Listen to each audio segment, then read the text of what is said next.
Hard work. Hard work. Hard work.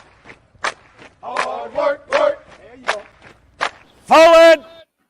Hard work. Hard work. Hard work. Hard work. Hard work. Work. There you go. Forward.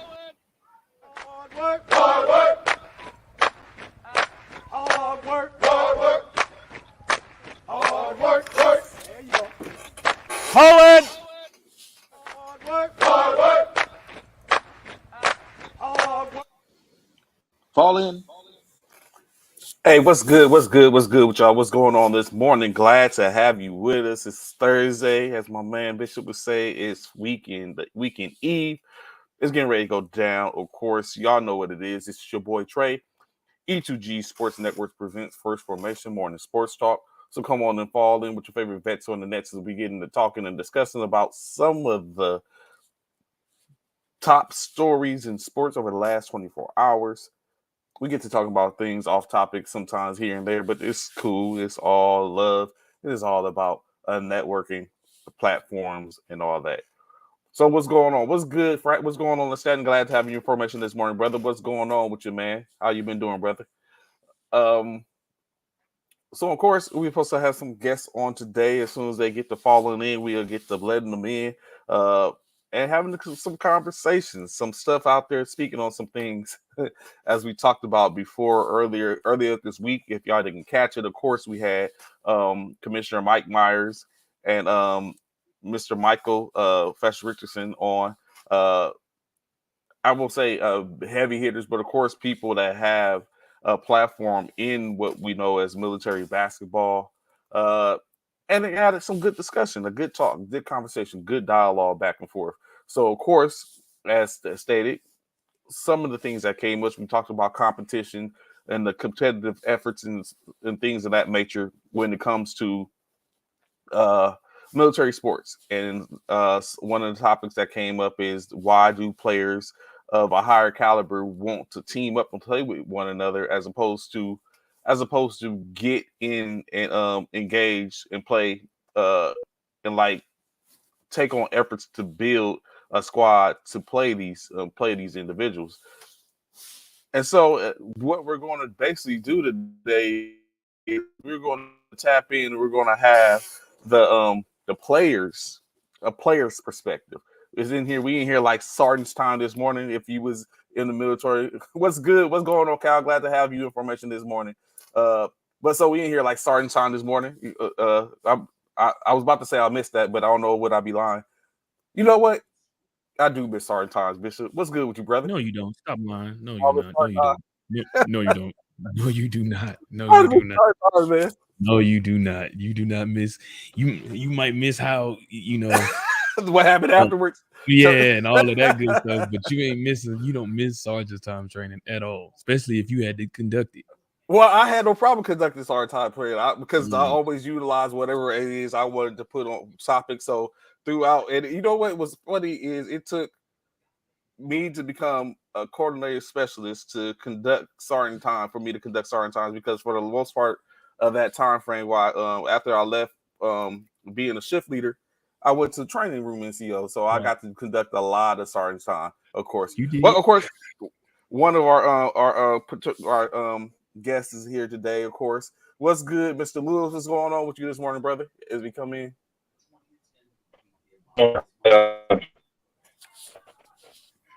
What's good, James? What's going on, man? Yeah. We hear you. Kind of broken up though. Oh, it's broken up. Yes, your audio is broken up real bad, Mr. Lewis. All right. Let me relocate. Try to get to a better. No, you good. You good now. Oh, okay. You can hear me now. Yeah, we can hear you now. I don't know what you did, but now we can hear you. You fell off. I probably fall back and go. But WGO, what's going on, y'all, on this Friday Eve? How y'all doing, man? What's good? How's everybody living, man? What's good? What's going on up in this camp? What's good, Trey? I see the locks. I see the twists upstairs. You got the twists going on. So, yeah, I see you. So it's like you said, it's a The journey. process. I guess you could say. It is. It's definitely a journey. It's definitely a journey. I prefer this because the other time I was like, bro, I'm done. I was like, it's over. I'm not going to even do it. Ain't no joke, bro. I'm not going to do it. It's no joke. My God, Bishop, what's good, gents? What's going on, man? What's going on, Mr. Richardson? How you doing? Showing pulling in this morning as a military basketball. Yep, in NMBT. Yes, Mr. Richardson himself, man. What's good? What's good? All right, let's see if we got Mr. Lewis on point now. Let's see if he G to G now. Let's see if he G to G. What's going on, James? You good now, bro? Yeah, I can hear y'all. My question is, can y'all hear me clearly? It's still a little choppy for whatever reason, but I don't know. Keep talking. It's crossing up. My building all brick. Actually, uniform today, so I might have to relocate to a back outside where I got better service. Oh, okay. We can make out what you're saying, but of course, over the course of the going through and talking, we don't want to miss key points. You might do a room shaker and then everyone will miss it. So we don't want nobody to miss what you got to put out, man. We want everybody to get all the tea. We want all the tea. Give me a second. I'm gonna relocate. See, right now you're good. Like right now, him talking is good. It ain't doing. But over the course, I'm very sure it won't hold like that. It might be what it is. I don't know what it is, but right now he good. Look at this damn raggedy chair. I'm shrinking. Y'all see that? My chair. I hate this damn chair, bro. So as James goes ahead and relocate, we can talk about a couple of things. Especially. So one thing, of course, what did you think, Bishop? Last night, we all know Kevin Durant did his debut. 25 points. Yeah, 23 points. Okay. 23 points. You're right. 6 rebounds, 2 assists, 2 blocks. Yeah. Devin Booker dropped 37. What did you think about his debut? He even said he was nervous a little bit. He did. He said he was nervous, and that's rightfully so. I mean, because last time you played with another team. You were still in Brooklyn. You played under another coach. Mm-hmm. What's good, Eric? What's good? What up? What's good, bro? So I mean, I can understand where the nervousness. I know, Cal. That was a weak comeout. Like say why he picked then. Since we're gonna say that, since we're gonna talk about that, please do not mention about the Lakers beating up on OKC. Don't say nothing about that. If we will not. Oklahoma is currently in the playoffs right now. It don't matter. They're still OKC. They're still OKC. You will not sit here we did not have AD. Are they an NBA team? LB. Is Charlotte an NBA team? Is Charlotte an NBA team? Not even Charlotte close. is not. They're not an NBA team. Since when? They're an NBA team. They're not an NBA playoff team. They're NBA team. They still NBA team. It don't matter. I don't want to hear nothing about the Hornets, about Kevin Durant playing against the Hornets when the Lakers played against the this OKC Thunder. No, that's not what you're gonna do. Maybe the Brooklyn Nets should have played Fort Bragg. They would have had a better chance. How about that? That's what we're gonna do right now. Or Phantom Warriors. That's what we're gonna do. Or Team Cancer.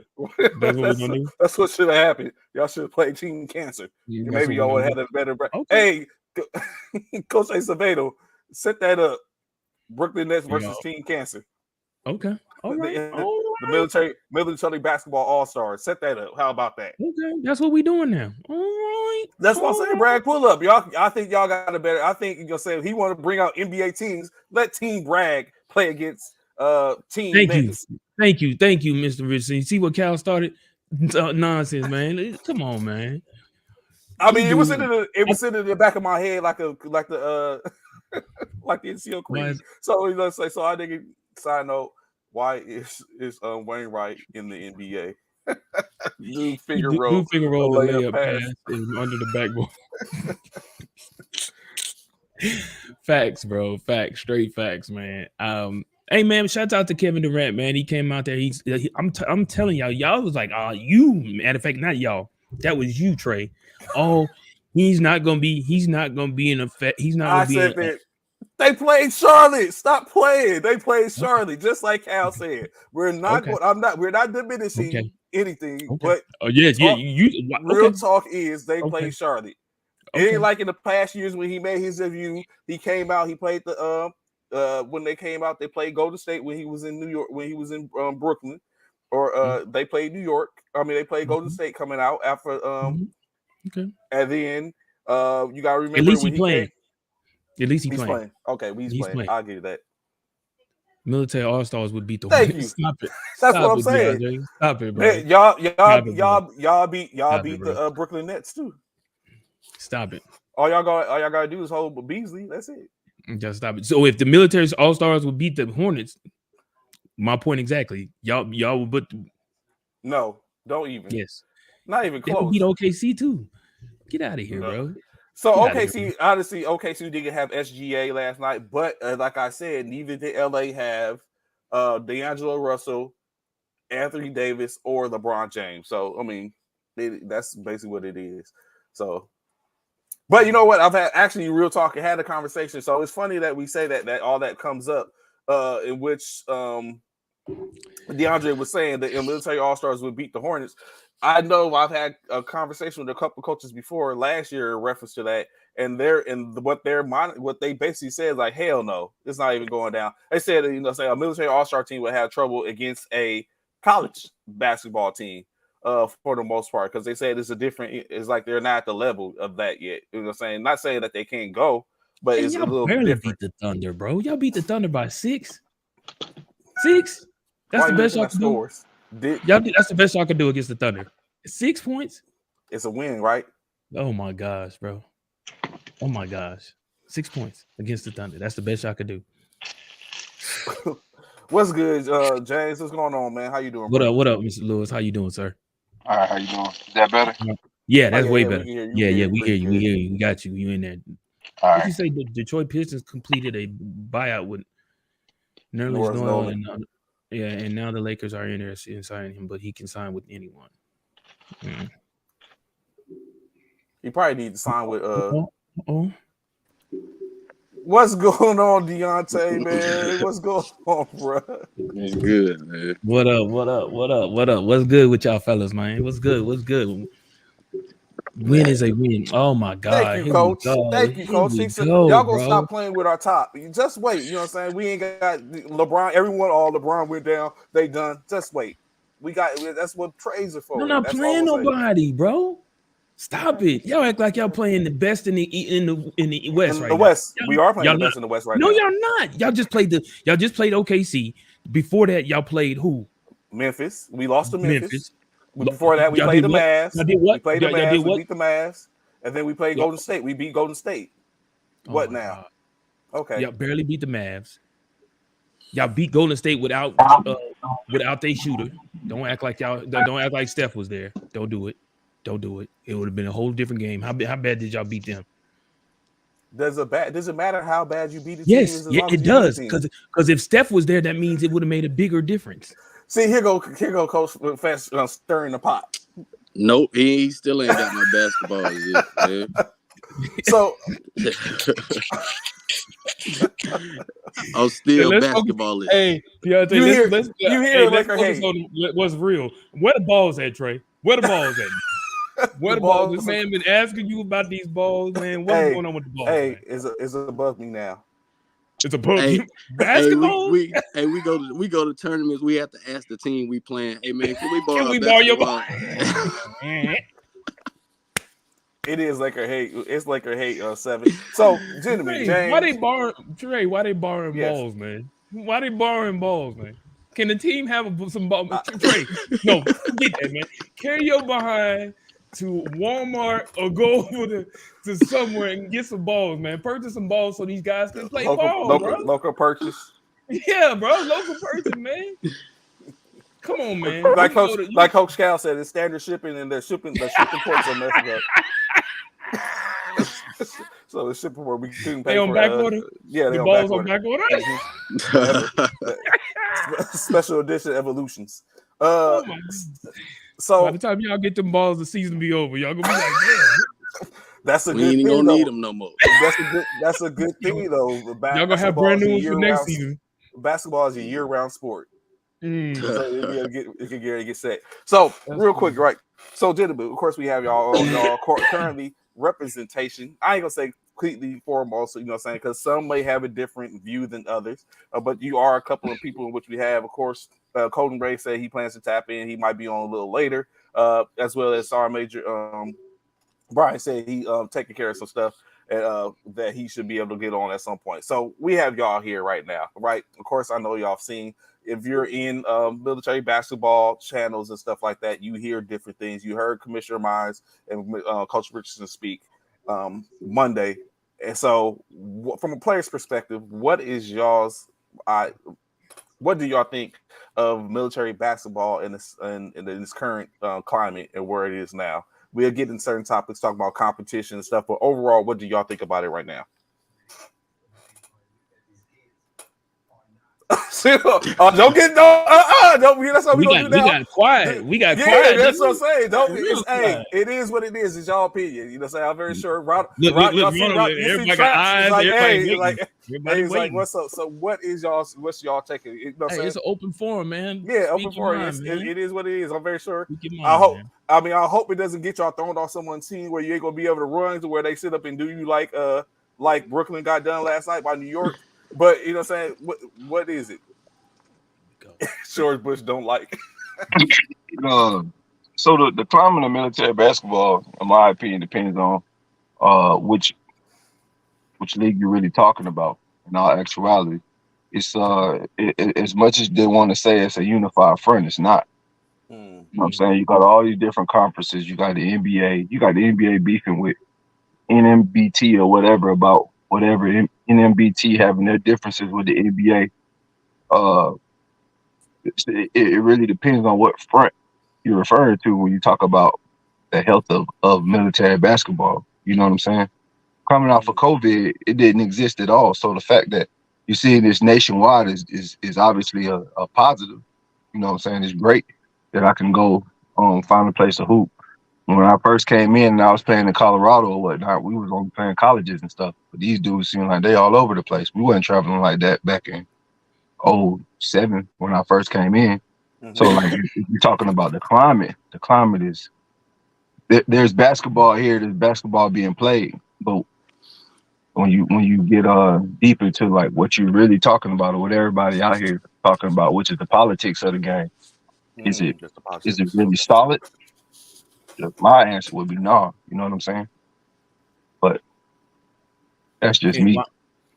But when you say that, Mr. Lewis, in regards to you saying it's not solid, do you think it's individuals that's making it not solid, or do you think it's the orgs bumping heads because of different point of views in how the game is being ran? What do you think is the root of the problem, in your opinion?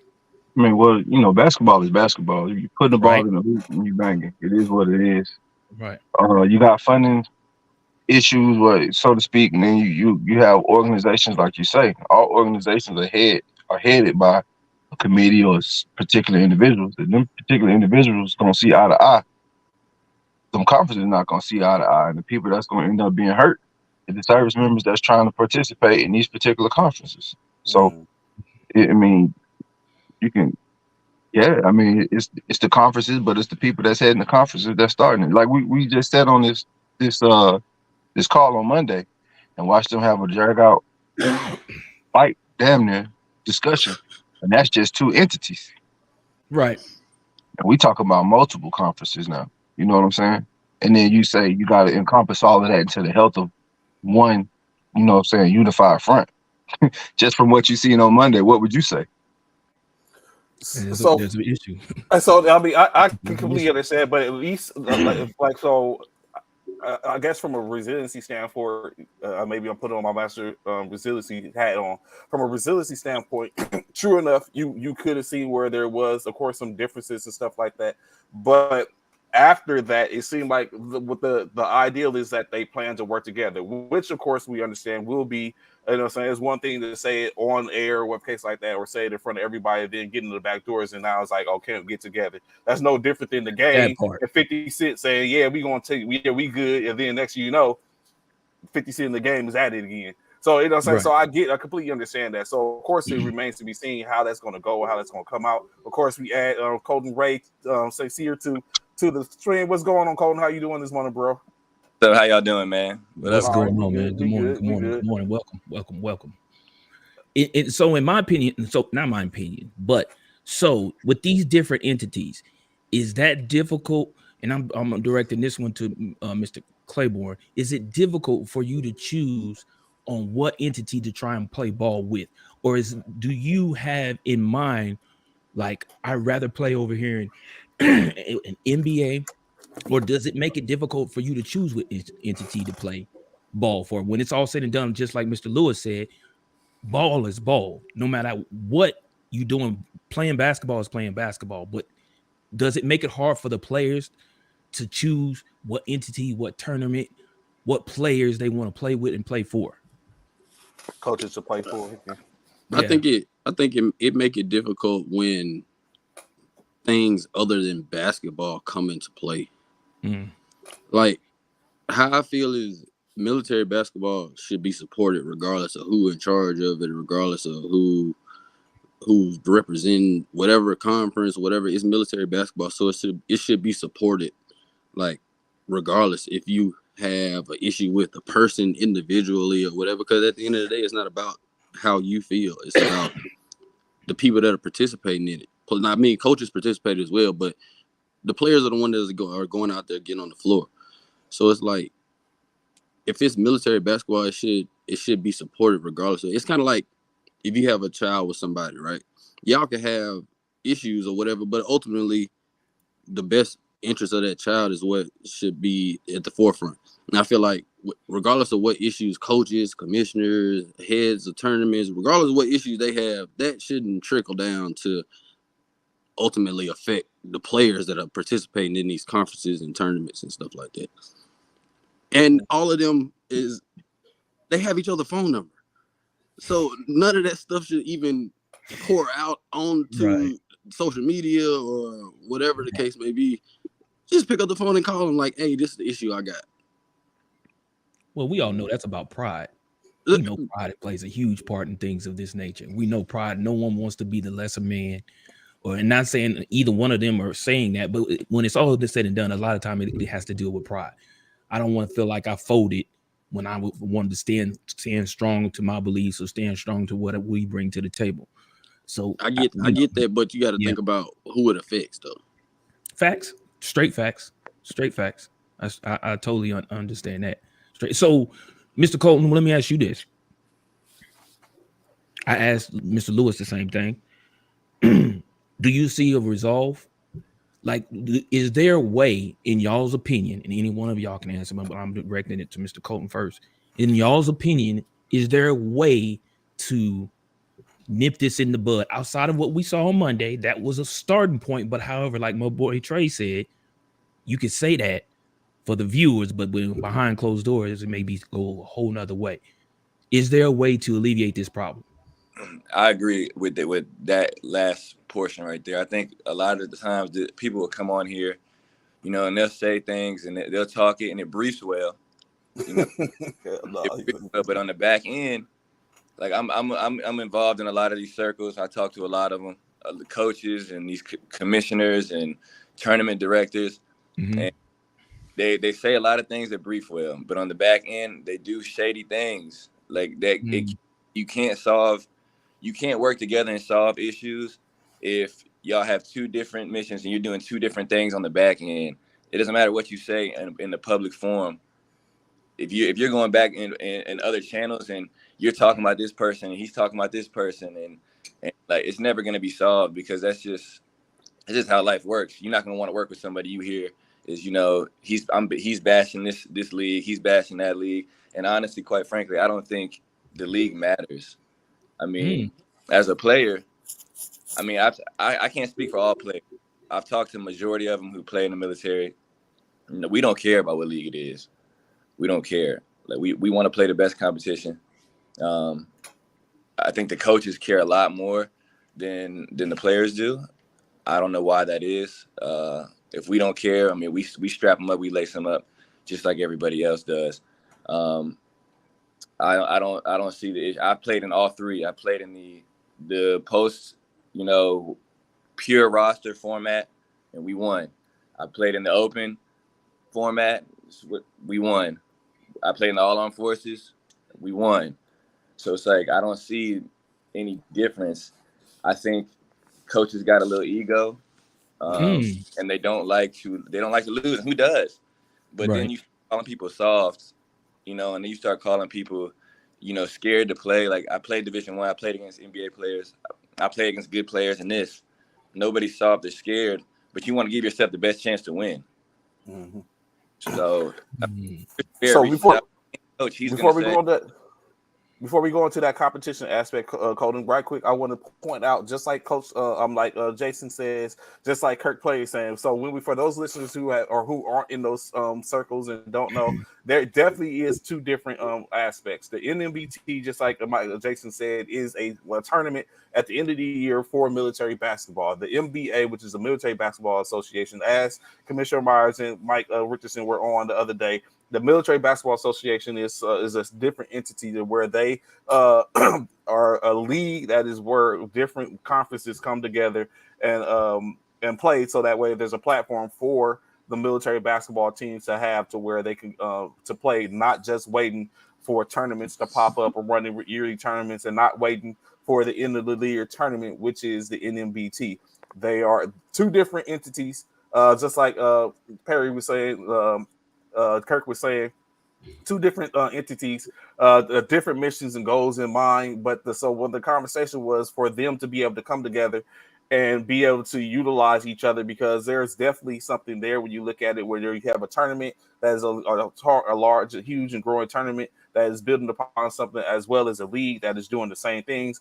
And you're saying they should be able to work together and come together and work in the same thing. So we just want to make sure for those that are viewing that there's clearly understanding and is understood. So when we say leagues, technically the NMBT is not a league, but it is it's polarizing to a degree. So it's out there, and everyone strives to win nationals or to get to it, because it's invite only 16 spots. There's a large community out there in military basketball, installations that are able to play. So that's the whole thing. So just want to point that out and make sure everyone's tracking that. And so Commissioner Jason says conference commissioner, which Jason's a conference of the three conferences. He says the military basketball conferences, I can't concern myself with any tournaments is doing or how they run their tournaments. So of course, and then, of course, the NBT comes back and said it's a single tournament. The NBA is an organization. You are confusing the two. I don't think they're confusing the two, Richardson, but that's what clearly I continue to point that. I pointed it out on Monday. I continue to point out too. Yes, those are two different entities, but instead it's military basketball, and that's where what I'm hearing from the players is that there's a problem in military basketball. Not whether necessarily either entity, whether it's organization, right.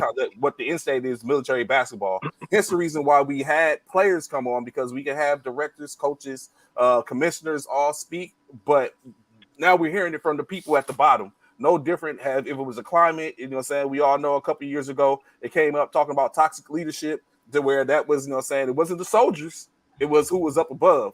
So not saying that there's toxicity up above, but this is where we're going at. Now we have a point to where these people are listening. So hopefully everyone's listening, and you're listening with an open ear and listening to respond to fix a problem as opposed to respond to defend. That's my point. But go ahead, gentlemen. I'm sorry. So let's get into it, right? Hey, Trey. Yes, sir. Go ahead. Go ahead, Mr. Lewis. Hey, so when you say an NBA, right? Y'all say NBA, but we immediately go back and we think about this league. But there's the WAMAC, there's the CMAC.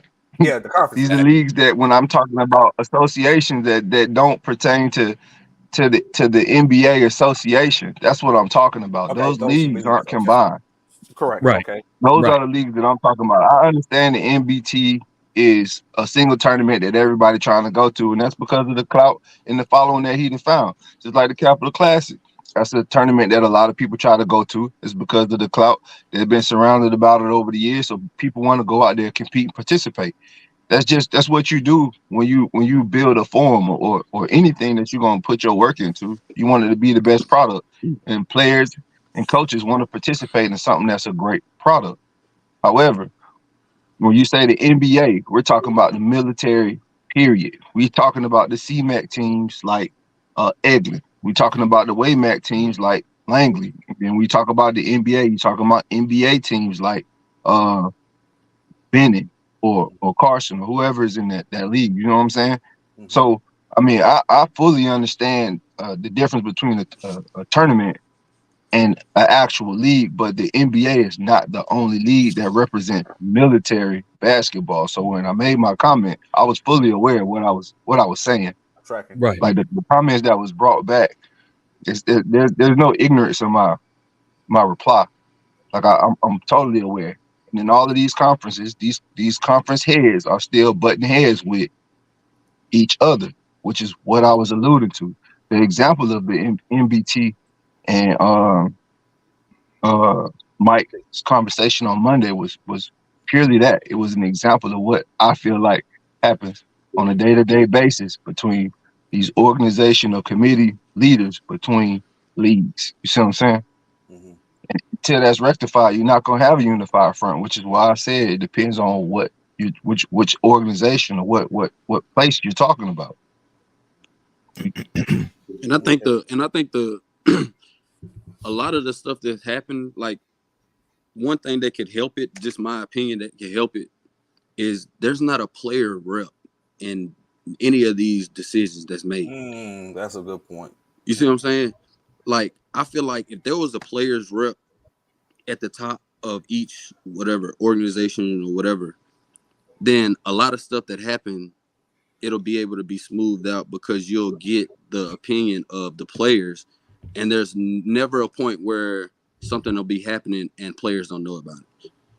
You know, I mean, just being transparent, just for example, the situation that happened at Langley, where their coach pulled them out of a tournament and they had no clue about it. That was last year, right?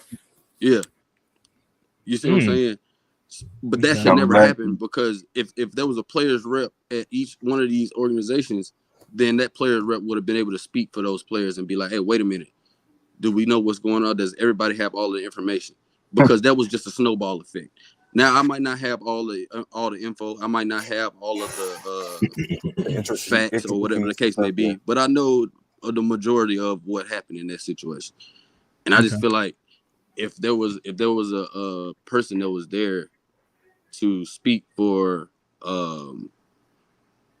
the players and what they're thinking about and what they feel like they need, then a lot of these issues wouldn't even happen. And I know the NBA had a players union or a players rep, but nobody knew about them. Nobody really knew who it was. And so you feel like, Mr. Clayborne, that's what's neglected right now, is that the y'all need a players union or reps to be the voice for the players, not just the coaches and the commissioners and things of that nature, basically is what you're saying. Exactly. Okay. And also, I mean, if the NBA did have a players rep and obviously nobody knew who he was, obviously whoever is at the top isn't facilitating that information down well enough for him to be a spokesperson for the players. Because if you know what's going on, then obviously that players rep was just a formality to say, hey, we're trying to make it for the players, but really you got one. Right. You just got one. You fill in the block. You filling in the blank, basically. Yeah, he should be at the forefront. Everybody should know who he is. Everybody should have his number. Everybody should have his contact info. So when these things come up that players have issues with, he would be able to, whoever that person is, would be able to speak on our behalf. So understand. Right now you're saying you don't have that. I'm sorry, Trey. Right now you're saying you don't have that. Y'all don't have that type of. So keep in mind, right? Keep in mind, and Edward Jenkins hit it on the nail. Like, keep in mind, the NBA is a quote unquote private organization entity, so it's a little bit different from them because, you know what I'm saying. But of course, across the other leagues and the conferences and stuff like that, that may be a conversation and to be had, or it just, I mean, at this point, it's a suggestion. From what Jason said, is they did have them before. I guess they disengaged from it because it was a wasted thing. Some people say maybe you had the wrong people in place, which that sometimes is comes into play. Of course, if anyone's out there listening, maybe this might be a conversation to come back to reiterate. But of course, a lot of times you don't want you don't want to have, not saying this is it's just a general statement. Sometimes you don't want too many hands in the pot, because you get too many hands in the pot, then you start to have dissension and start stuff happening.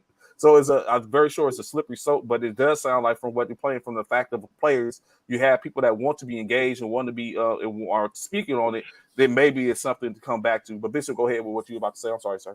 No, I was just trying to get an understanding from Mr. Colton and Mr. Clayborne in regards to that. Basically, they're saying that's not in play right now, and they feel like that's a huge hindrance on why things are the way they are in regards to players, coaches, commissioners, and so forth and so on. So I was just trying to get an understanding, and it sounds as though that they feel as though they're petitioning or asking to bring that back if it no longer exists. Is that fair to say, gentlemen? Yes, and I think not only for the NBA, I think the NBC, across the court, the NBC is that for sure, because as you heard Mike Richardson say on Monday, he's the only one who makes decisions on who comes, who goes, what the rules are. If you're the only one making decisions, you can have 80% of people who disagree with you, which in most cases I feel like that's the case. But you're saying you care, like it's on you, and that's it. And so without a player's rep, unknown caller. I just don't think that's the part is, from having the best product of military basketball on the floor and showcasing for, higher leadership, because I know the end goal in all this is to have it supported fully by MWR on all installations. So I don't think anybody needs that. Of course, Jason responds, if y'all can see it on the screen, he says he over the last 6 year, paraphrasing, basically him as the conference commissioner, his number hasn't changed. He's able to be contacted and talk in reference to issues and concerns that helps them to adjust their bylaws, because they have listened to players and coaches. So from the NBA standpoint, from Jason's standpoint over CSU, MLB, Pac West, and all that type of stuff, they have started to do things to try to move that forward. Understood is a good idea, and there would be revisited for next season player rep. So of course, just like that, Jason, from his foxhole, is willing to revisit it for next season and for the forward opportunity, so they can have player reps or basically conversation. Like, this is what it's all about. Get a conversation, and maybe I guess what some of the standpoint come out, everyone didn't have to come on here to speak on it, but it gets to a point to where you put it out in the forum, it's recorded. If it ever needs to run it back, like, hey Trey, we need that episode we talk so we can see. But in any case, conversations are moving forward, but hopefully this comes forth. But like Colton was basically saying, it's not just the NBA or the CSU, MBL, or any other. It's a standpoint across the community. So I asked this question to you guys: is there, regardless, just like we're talking about military basketball, period, why not, quote unquote, the players form? I ain't gonna say union, because it's not like that, but form something to where that's something that they have, regardless of who you play for, that speaks to all these people. Y'all form an organization that is directly, or whatever it is, that someone speaks for it, and regardless of what league or what conference you is, to have a situation to where, this is representation for players in military basketball. I think it's a little more difficult because the rules across the different leagues and the tournaments are different. So, I mean, for us to be like, all right, well, the NBA is going to have their rules set in place. You're going to have a pure roster. You're going to be on the installation. That's it. But then you got open tournaments where I can go add guys here and there. Then you got the tournament, the National Military Basketball Tournament, where I got 2 free agents or whatever the rule is he got in place. It's just a little harder to do it across all leagues. I think every league needs one, but I don't know if the effort, until we get it all under one umbrella, I'm not sure the effort could be there. Makes sense. Yeah, because that's what I was gonna say. If we can have a rep, like we can have somebody that we go to, right? But if that position or if that rep isn't established in each conference or whatever the case may be, it's just gonna be, okay, this player is bringing up these issues, but is it's not really it's not really something that they've put in place. So it's like they just having a conversation. So but it almost sounds like, and this is me in my media bag. It almost sounds like you almost have the one umbrella. It's just a matter of them coming together. You have a league for one, you have conferences for two, and you have an end of year tournament overall for three. It almost sounds like there is already that type of stuff in place. National NMBT comes on. They have a committee, but at the end of the day, it is one tournament and saying that he puts on. So it's like I get it. What he's basically saying is one tournament, It's and which mine. is kind of it's kind of like a little bit different in the sense of they're a tournament at the end of the year that is put forth to bring together the top teams, 16 of the top teams in the military basketball, whether it's Navy, Air Force, Marines, Coast Guard, Space Force, whatever it is. It's that's what it is. So what Calvin is saying is because of what Ronald Trapp said here. Make one set of rules if possible and stand on it, and it'll be no confusion. Calvin says can't have the same rules because of the difference of opinions who should and shouldn't be allowed due to perceived advantages, size of base, etc. So, in y'all's opinion, with that being said, from what Ronald said about the same set of rules across the board, and what Calvin said because of the different sizes of bases and things of that nature, do y'all feel like the rules should be set standard across the board, no matter what organization or what entity is putting on the event? Or are y'all comfortable with rules being set differently in different? Because it's just like in for myself and Trey, when it comes to flag football, is it's different rules, whether it's 7-man, 8-man, and things of that nature. Are y'all with basketball is still pretty much the same, just 5 players on the court at the same time, blah blah blah, offense, defense. Do y'all feel rules should be the same across the board, or should they be what they are now and change different depending on what tournament, what season, what entity you're playing for? Leagues and tournaments is different. Okay. You know what I'm saying? So you can't have the same rules for a league or like a conference that you have for a tournament. You see what I'm saying? Because each tournament is going to be different. Okay. Hell, even you can go to a gym that has a shot clock, and another gym won't have a shot clock. So there's no. They had this weekend here in San Antonio. The one here in San Antonio had a shot clock, which I was like, wow, okay. Hadn't seen that in a while. Okay. So it's gonna be different rules regardless. You know what I'm saying? I just feel like if you whatever rules that's gonna be put in place, if everybody knows those rules, then it shouldn't be no issue. Before you pay your money for an entry fee to a tournament, you know all the rules. Right. So it's just like for the Capital Classic, right? I've been in the Army since 2010. That classic had been going on since before COVID. That tournament was going on every year. Everybody knows that tournament is an open tournament. Okay. Everybody knew that before they went there. So it shouldn't have been no confusion. I don't even know what the uproar was about because that tournament been open since forever. Let me tell you, just to even speak on that, please. I've been waiting to go in that. So if the tournament is open, everybody knows. First of all, there should be no problem with who's on anybody's roster. That's number one. Now, real quick, Mr. Colton, I need you. I know, and I'm gonna let you finish. I want you to talk about it because that seems like that's one of the biggest issues in this whole thing in regards to players and who's on whose team and who could play with who. Continue. It makes no sense. Number one, because it's open tournament, so everything should be void after that. I don't care if you bring the whole all Air Force, which. People who have a problem with it, some of these people who have problems with it, I played in tournaments where this individual brought the all Air Force team and we brought our regular base team and we won by 30. It doesn't matter who comes. It doesn't matter. But what I'm saying is open tournament, we all understand the rules. When I tell you that we were playing in games and the tournament director was getting texts from anonymous sources saying we had contractors, military spouses, they were running our IDs in the middle of the game. Wow. Showed them our IDs in the beginning of the game. They were running our IDs. We had to take timeouts, show them your IDs. We're going through all that, and I'm just over an open tournament. Like we're playing in the open tournament. We showed them the IDs already, and we're having to keep going back, going our book bags in the middle of the game against Fort Bragg. Pull our IDs out, show them. Then we got to take pictures, all IDs, send it up. I mean, we got an apology from the tournament director, like a personal one afterwards. So there's no hard feelings, but it's just like. Why is it an issue, and why are you so worried about our one team? Our one team has been playing together since last year, and we played in the NBA at a pure roster league.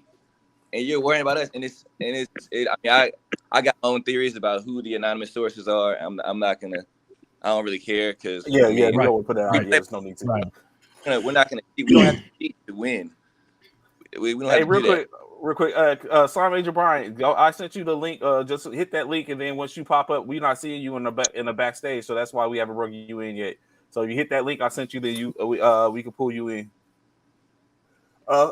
So let me see what you go through. That makes Kurt, sense. Again, I got you, Kurt. That makes sense. No But MBT, no MBT is a showcase for all armed forces camp. NBA is base team. That's why rules are different. correct. Totally Yeah, understand. yeah, I think, bro, once everybody realizes that there's good in open format tournaments and as well as base pure leagues, there's good in both of them. I don't understand. Like, there's good in both of them. Like, the open tournaments allows you to be able to play with people that you possibly wouldn't have been able to play with, like, because you'll never be stationed with them. With them people, right? I gave this example before, but like me and T Morris, we played against each other, battled in CMAC for years. I was at Ben and he was at Maxwell. But then we had the Mariko Gray come up, which is another open tournament, and me and him was able to play on the same team for the first time. He's in the Air Force, I'm in the Army. We'll never be at the station at the same base, but that tournament allowed us the chance to play together. Right. But then you have your base pure teams where you actually get to build a program and build that to the point where other people behind you get to come up and benefit from that program as well. So there's good in both of them. And I don't understand why we have to pick which one is better and which one is bad. Like, both of them are good. I like to point this out. Like, so this is where we're getting into the competition standpoint, competition in general. So I think what was coming up with that comment, I don't think it was necessary that it was aimed at saying it's a problem with it. I think it was just a asking the question, like, where's that type of a dog in people where you don't want to link up with your mans and them to play them to be a team, a strand team. We want to see competition. So if you got Colton and Dionte that's on separate teams, like some teams I'm very sure you're going to have a couple of those. But it's like, where's that competition at? Where's that standpoint at? So I'd like y'all to speak on that, or whichever side of the fence you stand on. Like, the engagement of, yes, it's an open tournament, but as opposed to having 5 or 6 all-stars, what about, 2 or 3 that's here, 2 or 3 that's here, that makes it more. And then you have the people that factor in that builds a different chemistry and composition at the end of the day. What do y'all say on that? I mean, yeah, I think the competition is obviously something we all want to see. I think people tend to forget, like, in my case, I played with Lackland in the Joe Hall. Mm-hmm. We played with Hood, who had 4 All-Army players on their team. And we went to the championship. We lost by 2. Nobody talks about that, though. Nobody talks about that. It doesn't make a difference, basically. Play with Wayne. They see me play with Wayne, and they see me play with Ray. And just a brief history on our team, me and Ray played against each other for 4 years in Division I. He was in my conference. I wasn't scared of him. We beat him. He beat me. I played against Ron Traps. He was my teammate. We battled every day in practice trying to earn a spot to play in the games. Then he transferred, and I played him in college again. I've known him like 10 years. So, I mean, it's not about, I guess the competition aspect. I mean, there's other good players in the military. They act like all the good players play for our team. There's good players all across the military. We just have a group that we are all comfortable. We have no egos. We don't. We can. We understand each other's game. I think we all fit. But yeah, I play with other teams, and like it's like, man, listen, the coaches.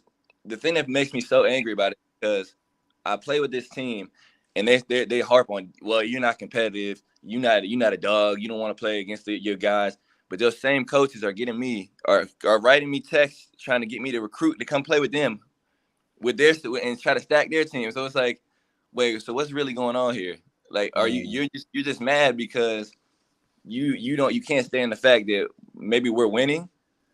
I don't know what it is, but I'm gonna still play, and I don't think there's any problem with the pure roster team. I think it's dope that the military does that. It's kind of like a college setting. Like, you get in, program up, those guys get better, and then you pass it on.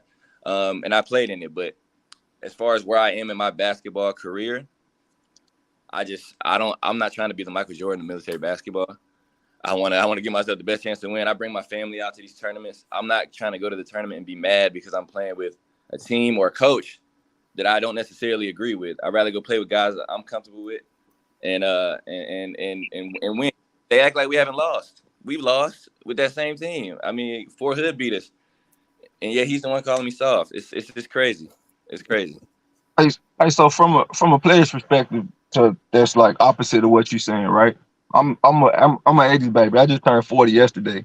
Competition has always been like the best. I want to knock you on your ass type shit if I feel like I'm that man. You feel me? So to come back and see, like, to caveat against what you're saying, right? It's all kinds of tournaments that we have outside the military, i.e., like Battle of the Badges, that only military people can go to, law enforcement people can go to, and it's open roster as well.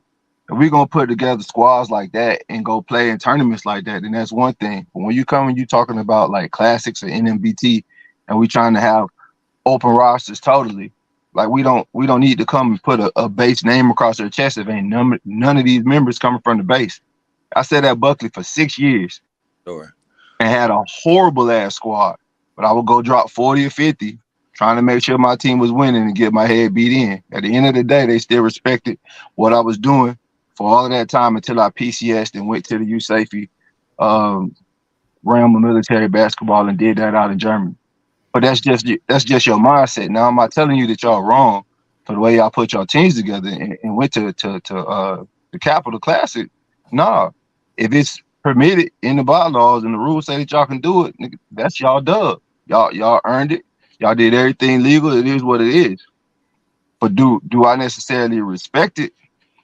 Nah, but at the end of the day, what does that matter? You feel me?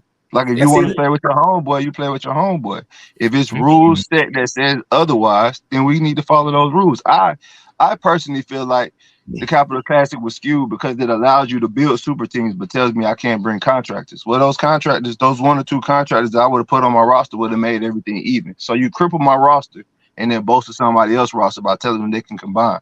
But we knew what we were looking at.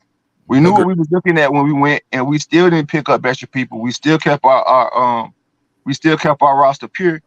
And then going to the Capital Classic, we lost to Cure Cancer, which had like 3 or 4 people from other squads or whatnot.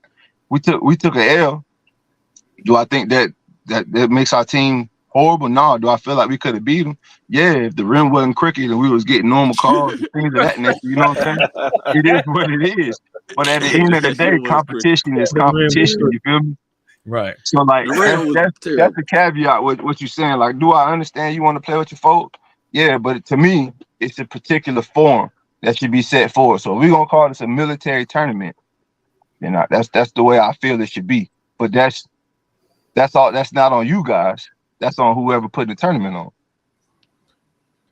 Yeah, I feel it, and I think, you know, I'm pretty sure we lost to y'all before, if I'm not mistaken. Didn't y'all beat us one time with at Fort Bragg? It was a minute ago. It was last year, so I'm almost positive we lost. I just don't understand. Like, if we're not running this thing, you know, we done had some good tournaments, and we want to play with each other. And I get it. I got no complaints with what you're saying. I get it. You know, I respect your stance on it. I just been more of the fact I'm gonna put myself in the best chance to win. And that's, I mean, isn't that normal for everybody? Right, but isn't that normal for everybody? Like you just said, Mr. Lewis, you knew you had a garbage squad, but you still went out there and played for the love of the game, and that's what it was. But if you have the opportunity, and I feel like this is any sport and anybody that's competitive, if you have an opportunity to build your squad to be better and be competitive in a tournament, you're going to do that. You're going to find the best, as long as it's within the parameters of the rules. So I get it. I understand what you're saying, Mr. Lewis. Do you respect it? I get it. Some people it's almost just like the NBA. A lot of people talk about how LeBron doing his thing, how he's ring chasing, so forth and so on, by building these super teams, you know, the big 3 all over, things of that nature. But when it's all said and done, you're going to try to build the best squad you can to compete, because you don't want to take no mediocre squad to nobody's tournament and get blown out by any way, form, or fashion. Not saying anybody did, but I'm just saying that's not what you want. That's not what you're looking for. No one wants to travel and lose money on a tournament because they didn't have a squad that was built to last in the tournament. Check me out. Okay.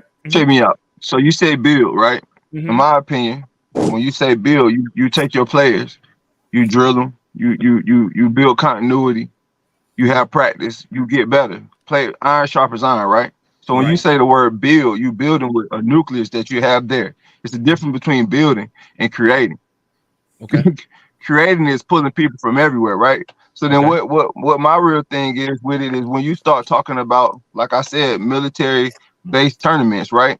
You got your Langley, you got your Benning, you got your Fort Jackson, you got your whoever the Charleston CSMB or whatever, right? Mm-hmm. So we allow that to happen. Cool. Like I said, that's in the parameters of the rules where that's what's gonna go down. You feel me? Okay. They're gonna pull up with this squad that got members from everywhere. Now, like you just said, I'm sitting at this garbage base and I want to go and I want to compete, right? Mm-hmm. So what am I gonna do? All them dudes playing with CSMB. Let me start making my calls because it's 12 members on every all forces team, right? So they only got like 8 or 9 that they came up there and ran through people with, right? Respect. It is what it is. So I'm finna get on the horn and call these other 24 people that ain't on their roster. You feel me? Okay. And then I'm finna come and represent a base that none of these players play for. And then another base is gonna see the same thing and be like, okay, that's the ship. Those two gonna play because they're not. We're gonna continue to compete, and that's gonna start turning into recruiting, getting the best civilians that you can, all this other stuff. And then what you're gonna end up doing is you're gonna start taking the purity out of what you call military basketball, because military basketball started for players to represent their home base, varsity sports. We're just going to go out and play in the open forum, then let's go play Battle of the Badges and do the same thing. But that's not what this is. You feel me? Gotcha. But like I said, Gotcha. I'm old, so I don't think along the same lines, y'all. Do I want to win? Yeah, but when it comes to certain aspects, I've never been to a base that was as talented as Langley. That's hands down. That includes Spain Dollar, that includes Korea, Daegu, Osan. This base got crazy talent, and I would assume it's the same thing that you got with Fort Hood and all that stuff. Where you're just looking at the size of the bases and the proximity of players to this one installation, and that's just what gives you powerhouses, right? But when I was in Germany, we knew the powerhouses was going to be like the Ramsteins and the Lake and Heath because they had so much more of a talent pool to pull from. Right. We still would go out and play juggernauts. It is what it is. You dealt with it. I didn't go get players from Belgium or fly people in from all these other places to go compete. We just compete. Mm-hmm. But like I said, that's just me when I'm like, do I respect it? No, not necessarily. Like why would I do that? Like if I know that I could put a squad together that's gonna go compete and I don't gotta go pull extra folks, why would I? But like I said, do I see anything wrong with it if it's in the parameters of the game? No. They're telling you that you can do it. Like you play to win the game. If I can win the game by structuring my roster accordingly, then I'm gonna win the game like that. So And then if I keep getting beat that way, then I'm gonna have to adjust the way I'm thinking. But that's just me. One point that Richardson pointed out, of course, is like we want to keep in the fray that military basketball is built on traditions, and so of course we know people tend to PCS or make moves from their organization from the installation to other places to where you may or may not catch somebody.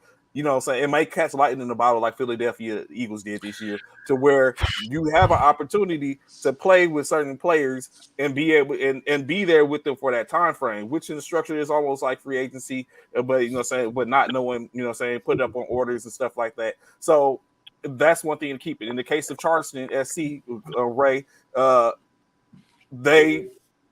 the players PCS. Like Ray's now in San Antonio, you know what I'm saying, instead of be able to play there. So the only chance he gets to play with those players in which he built that chemistry and that rapport with is in open tournaments for the most part, or whatever is presented.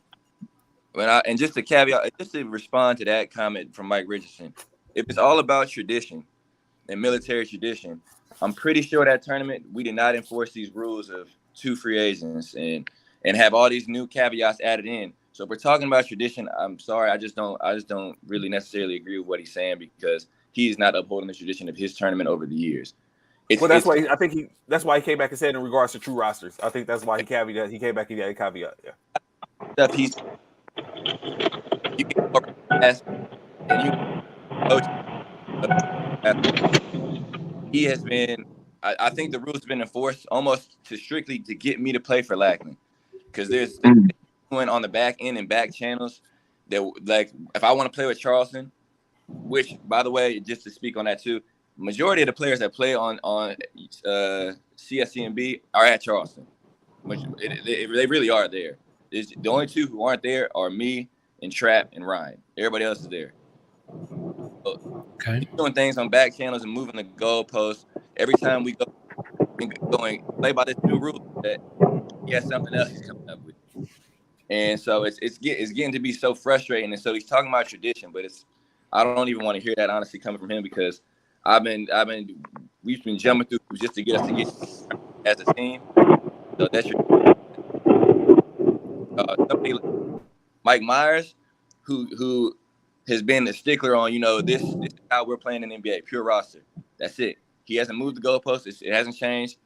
That's it. I can respect that a little more than somebody who's telling me that tradition is in military basketball. When I've talked to people like Smalley, people who've played all Army, Ron B, people who've played all Army and who've played in that national tournament, who's had those teams that came in there stacked. It's never been what he's trying to do right now. So I don't want to hear about tradition from him at all. I'm sorry. So I think to caveat from listening to them speak and thinking him changing the two free agents, I think that's more going to something which I guess players have been asking about or looking forward to. No, that's not no. False facts. Oh wow. Okay.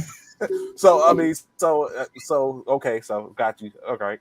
Not coming from players. I can guarantee you that it's coming from probably about 2 or 3 coaches.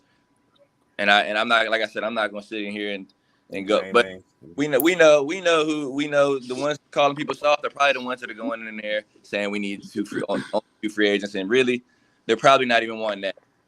But it's okay. We're not gonna just harp on that too much.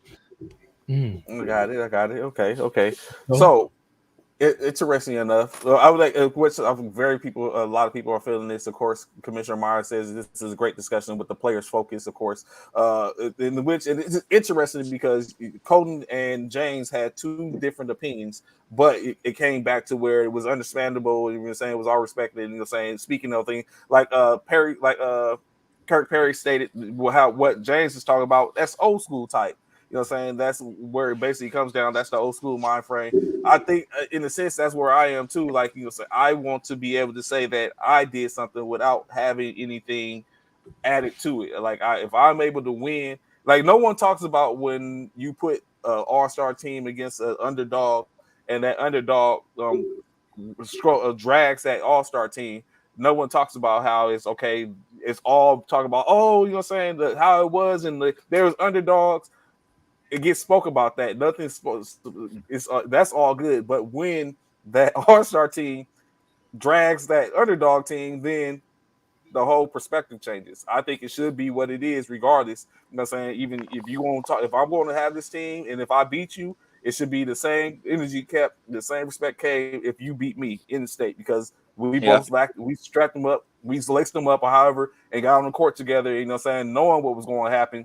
So, you know what I'm saying, I want my accolades. I take my bumps and bruises just the same way I take my accolades with. And I think personally, when I'm speaking just for myself, I've played in, like I said, I played in all 3 of the formats. I played with Lackland. Mm-hmm. I've won it at all levels. I just, at this point, I don't feel like it's nothing for me to prove to nobody. I don't really got nothing to prove in this. I just want to go out there, have a good time, be able, like I said, play with my homies. My homies just so happen to be pretty good basketball players.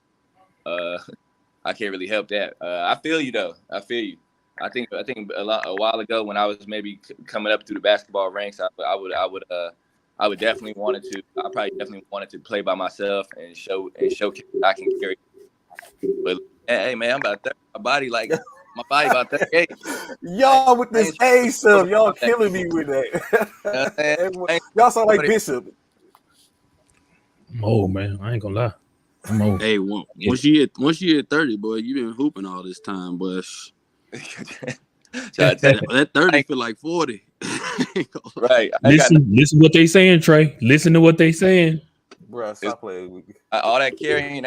I'll leave that to the younger guys at these pure roster level programs to do all the carrying. I'm going to the open and mind you, I don't go to any of these pure roster tournaments because I just don't, you know what I'm saying? I don't feel the need to. I'd rather play in the open tournaments. In my opinion, I feel like the open tournaments is better competition because these guys are stacking their teams and I'm playing against. It reminds me of kind of like the all when I had to go play against, the best players from each branch. I just like that better. I feel like I'm accomplishing more by winning that than if I'm going. Let them know, so I made you 48 and still doing it. Okay, so you feel the competition is stronger that in that realm than it is in the others, the pure tournaments, basically. And I respect you bringing that pure roster to the open format. I mean, the base I'm at Lackland.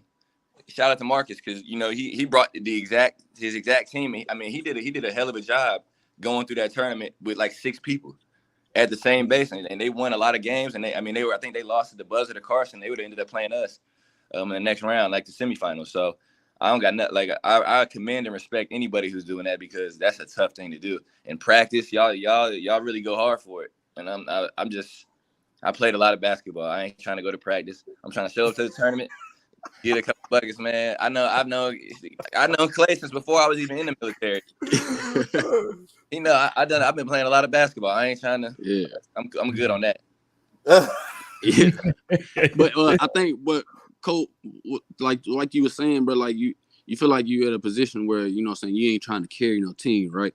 Yeah. But what coaches are having a hard time expressing, right, is just because you're not doing things the way that they would like you to do it, don't necessarily mean it is wrong. You see what I'm saying? So, like for example, right, I started coaching about a year ago, so I've been thinking about stuff a little bit differently as well, and I've been playing military basketball for a long time too. So what they really want to say is that the impact that because you're so good, right? The impact that you will have on players that are at your base is worth more than anything that they could probably teach them. You see what I'm saying? And I agree. So like just like you said, how hard Lackland play. I know I haven't played Lackland like 4 or 5 times over the past year and a half. And one thing I know is they play hard every single time they touch the floor.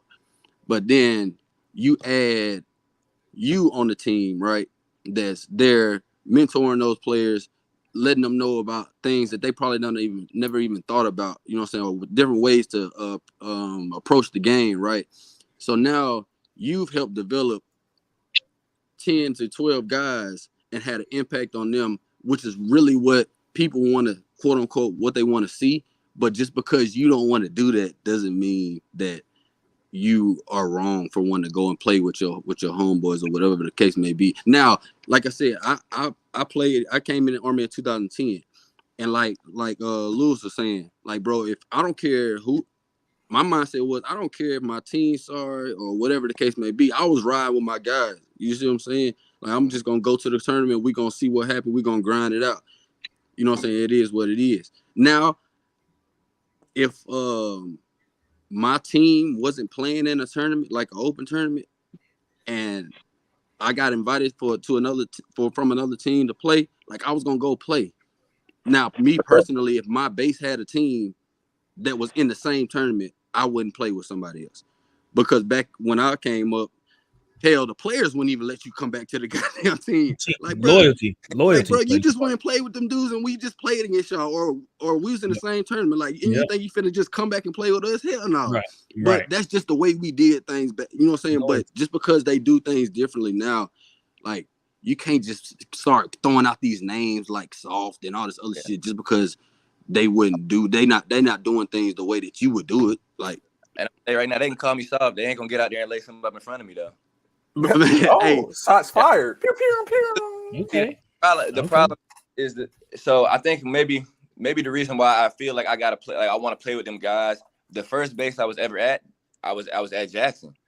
So I got military basketball playing with them guys, and I kind of feel it's kind of like a reverse. It's like the same effect you saying, except I ended up PCSing because I was just in school at the time. But I ended up playing with Jackson. I just wanted to stay with them guys because I was loyal to them guys. Like, you know what I mean? So Loyalty, I get what you, yep. and like as far as Lackland goes, I actually do like I think this gets lost too. And Mike Richardson, I know he's talking a lot on here. He needs to talk about this too. How I take them dudes at Lackland. I train them dudes every day. I'm in the gym every day, training every one of them, and I'm playing with them, and I'm showing them like, hey man, you get to this spot, this is where I think you could be good. You know, I got them in there, even from the very best player to the very worst. And when I see him over there doing bullshitting, I go over there. I say, hey bro, come over here and work out with me. And I know all of them could attest to that. So it's not like I'm just leaving them boys out to dry. I'm not trying to help. I help Marcus. I still talk to Marcus. I go to the intramural games. I went to their games this weekend. Didn't play. I just went and watched. Just show support for Lackland. So I don't want to lost it. I'm just like, yo, I don't want nothing to do with Lackland. I don't care about nothing they got going on. It's just, and I had this talk with Marcus. I wanted to stay loyal to the guys I was with. And it looks like we just like, oh, well, you just want to play with a stacked team, but it's really not that. It's just, I just want to play with my guys. I've been with them. We won. I feel like until somebody just starts whooping us like over and over again, I was like, hey, if it ain't broke, don't fix it. I mean, at the end of the day, we can talk till we black and blue in the face about what we did, what we doing, our thought process, or the way that we view the way that these rosters are combined or created or any of that stuff.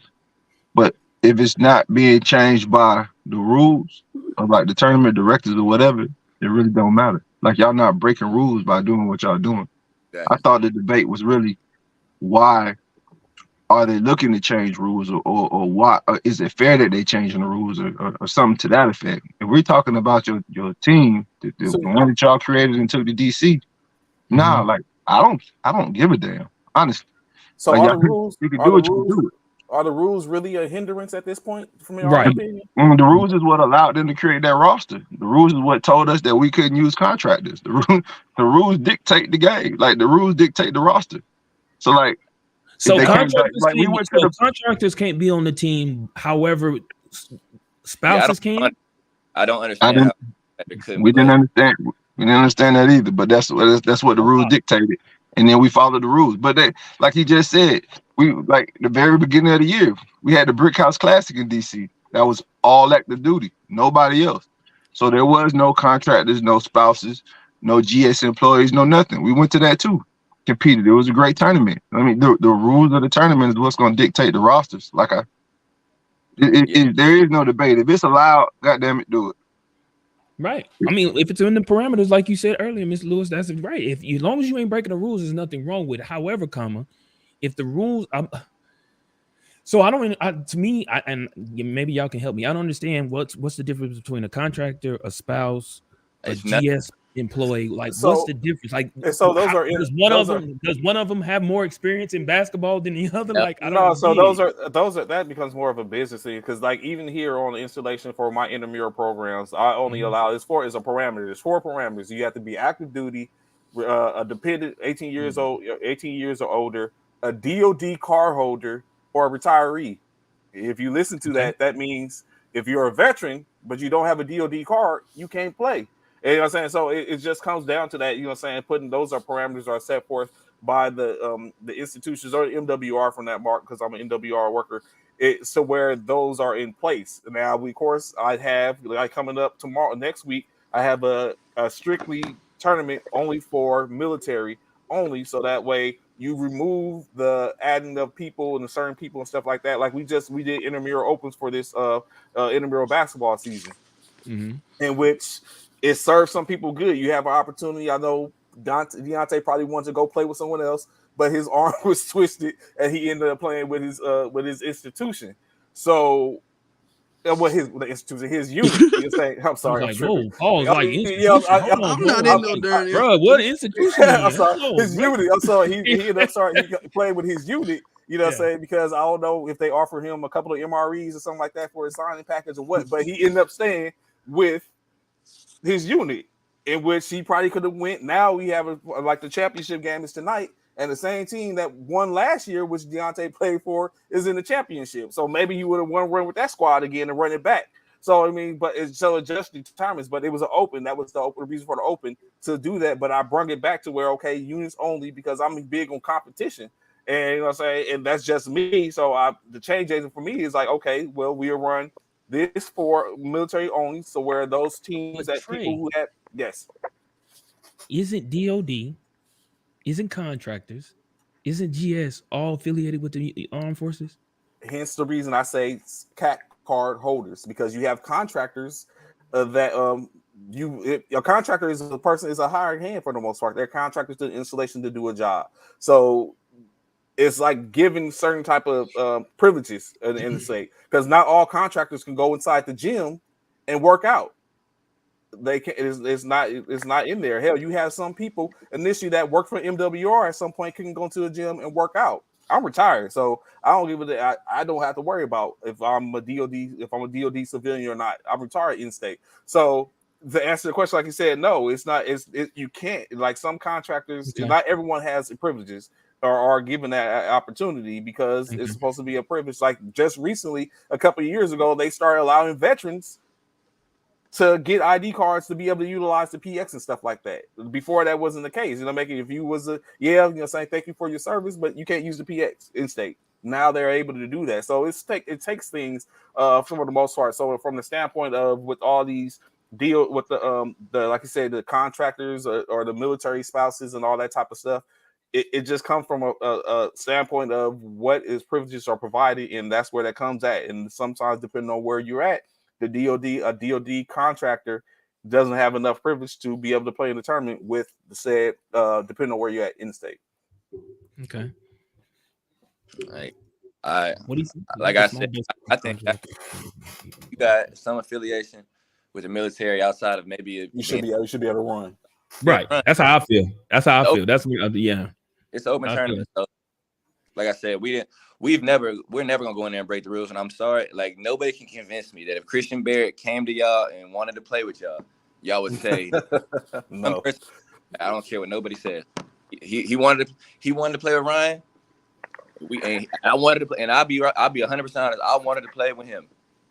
So and then of course it helps to so you avoid people bringing in ringers or whatever case like that. Where saying it's fortunate that Colton played D1 and all that, and he's strapped up now. He wears the uniform. That's a fortunate situation, as well as Traps and everyone else. That's fortunate if you can get those type of players on your team. But everyone doesn't have that fortune for the most part. So I can set up. I'm very sure there's players all throughout Leesville that Dionte probably can set up and be like, yo, Pope got a fire squad.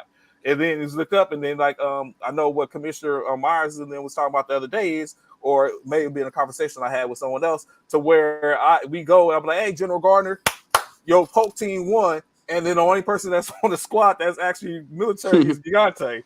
That has a bad look at it, you know what I'm saying? And it really encompasses taking a whole look at a whole comprehensive look at what, you know what I'm saying? Because it's one thing, basketball is one part of it. Then you start getting into the other stuff where it's talking about funding, aesthetically, how it looks, marketing, and all that type of stuff. It all starts to take on a whole different aspect. And so those are some of the things that have to be that go into it. And then I think those where, quote unquote, we talk about politics or what could be perceived as politics in that situation. And I don't think the politics aspect of what's going on in military basketball is bad either. I think there's different types of politics. The politics that I think of, these commissioners and guys going out and trying to grow the brand and get it, here in Kansas and, trying to grow it and get these thousands of people they talk about into the stands. That's great politics. That's great politics to put a bigger eye on military basketball in general. The politics I'm talking about is the politics of the actual product itself, of, getting these guys, of who can play on your team, what these rules are. Like, either it's open or it's not. Like, either you're gonna play post level or you're gonna be able to bring a team of who you want to bring. Like, it's just, and now we got the 2 free agent rules. It's a lot of things that I think could be changed. And like Trav says, I don't think teams should be penalized because they have they're bringing a good product. If anything, that's gonna help. Like, I know the Armed Forces campus or Armed Force or National Military Basketball. What he said was the main focus was so we can bring all Armed Forces coaches in here to have a great look at potential prospects. If that's the case, why wouldn't you want to have a team like, CSC and B come in, let these guys, we're not the only good team. Let these guys that are potential prospects play against us. Play against the guys who are the better players in the military. If they have a 30-point game, you can guarantee they're getting an invite to Armed Forces Camp. They come in here and lock me up. They're guaranteed going to get an invite to Armed Forces Camp. You want to see them play against the best competition. And sometimes I don't understand how that's lost as well. I think it's more about we want to keep these. And I think it's Wayne more than anything. I think a lot of people don't really like Wayne, so I think they're trying to keep Wayne from out of winning because he talks a lot. He talks a lot of shit, and and people don't like that. But it's crazy. Like people think just because like they're like just because they put their team together, like Colton and them play together, right? People just think like, they just gonna automatically win. Like they still gotta play the game, bro. We don't practice. Right. So like they don't practice, bro. Case in point. Don't just put a whole bunch of good players on a team and be like, go win, because it don't happen like that. Bro, case in point, last year at the Nationals, Hawaii Elite came with a crazy team. Did anybody say anything? Nobody said nothing because they I mean, I understand why they had to put their team together because there's not that many people in Hawaii. Okay, I get that. But that team was crazy. And they lost. So was everyone on that squad from Hawaii or across the board? Right. Hell no. I ain't gonna lie to you. I seen that roster on paper and I was like, bro, what the fuck is really going on? and I can see there was 2 free agents on that team and nobody had a problem with it. Like I was like, yo, I'm trying to go play them. I want to go play them. I wanted to see them play. I was like, but like Coach said, just like I said before, just because they got this roster, that doesn't mean that they're gonna win. So just because Colton and them play together, like that doesn't just mean that Colton and them get to play together again, so they're just gonna win. Like no, that's not the fucking case. You still got to go and fucking play the game. Exactly. Why are they going in on Wade hair, man? He's bugging right now. He either looks too much S curl, but that's beside. Hey, but like, did we not lose the Nationals? I'm pretty sure we lost, and we got the same exact team that we've been bringing from tournament to tournament to this day. We lost the Nationals last year, and honestly, we had a little bit of more players that we added in, and we still lost. So you gotta lace them up, man, and stop complaining. These coaches need to, they need to coach. They want it easy too. They can say we want it easy. They want it easier on themselves too, because they don't want to have to deal. Like for case in point, I play with Lackland, and what did Uriah do the whole game? He sent somebody full court to guard me. Every time I touch the ball, any other time, double team. I mean, I still did what I had to do, but we lost. You know what I mean? So, but now I go play with CSC and B. You ain't doing that. I guarantee you ain't doing that because I got other players around me that are gonna burn you up if you do that. So you gotta learn. You gotta know how to coach too. Now it's a lot. It's more than just like just making substitutions, and you gotta go out there and know how to manage personalities. You gotta go out there and know how to draw up a little X and O. When we need a quick hitter. You know what I'm saying? Right. It's like coach. If you want us to play, and you need to learn how to coach too. There's a lot of, like you said, you got to coach as well, because I've seen coaches that just put that little collar shirt on with their little team name on it, and they just sitting out there. They don't have a clue of what's going on. No, they don't know what's going. They just making subs. That's it. Because like you could tell, because in they huddles, it's quiet. Ain't nobody got nothing to say. He said it's quiet. Ain't nobody saying nothing. Like you said, like okay. You need to go to a couple of these coaches conferences. You need to get some mentorship from another coach. You need to figure out ways to make your team better, regardless of who it is you play. It should be no situation that happen in the game where you ain't prepared for. Like exactly, you gonna have to freaking coach. I asked y'all this, right? Coach Parker from Fort Campbell, man. I can't tell how many times we done played him since I probably played him at least 12 times. We done whooped their head in, and guess what? After whipping their head in so many times, he coached them better and better and better and better until guess what? He beat us. He beat us. Yeah. And he It wasn't like he didn't add nobody. Same roster ended up beating us. So it's like, man, you got to learn how to coach, man. You know how to make adjustments, know how to make game plans. If you understand the game, you're going to understand what a person does, what's his weaknesses. And strengths, right? Yeah. So I know this may be putting y'all on the spot a little, but if you were to put together from what y'all seen and going across, who would you say, without any particular order, are the top 5 coaches in military basketball right now? Oh boy, you putting Ooh, No, boy. we don't got to put him in order, do we? I ain't gonna do that. No, that's right. Yeah. I see No, it. No particular order, just for 5 best coaches that are top coaches in NBA in military basketball right now. And okay, you want to start it? I got 4 off the top of my head right now. I got 3 off the top of my head. Hey, Nah, look, go ahead. Tell them don't get in their feelings in these comments, because this is what It's gonna happen. It's gonna happen. I mean, They it's gonna gonna get in happen. their feelings. Yeah, But they gonna do that. So I think RJ, I think Ron B, and that's just a little. Obviously, I play with them all Army, so I understand. They didn't know what they talking about though. Coach Parker, I got to throw Wayne in there because a lot of people gonna say Wayne can't coach, but y'all ain't in the huddles. Y'all don't really know. He know what he's talking about. And I'll have to say Marcus Hollins is my fifth. Okay. Dionte. I'm gonna say coaches that I really had interactions with, right? Okay. Like as far as playing against and playing with. I got another one too. Damn, I gotta add one more. Just Coach Upshaw too over there at Carson. And Carson. Carson, yeah. It's a few of them and then Coach Sherrill at Bragg. It's a few of them who know the game, man. But it's hard to make it in the top 5. But go ahead, Clay. My fault. No, you good. Paris at Luke. Coach Perry. He be coaching his butt off, man. He be coaching his butt off. Coach Hollins down there at Lackland.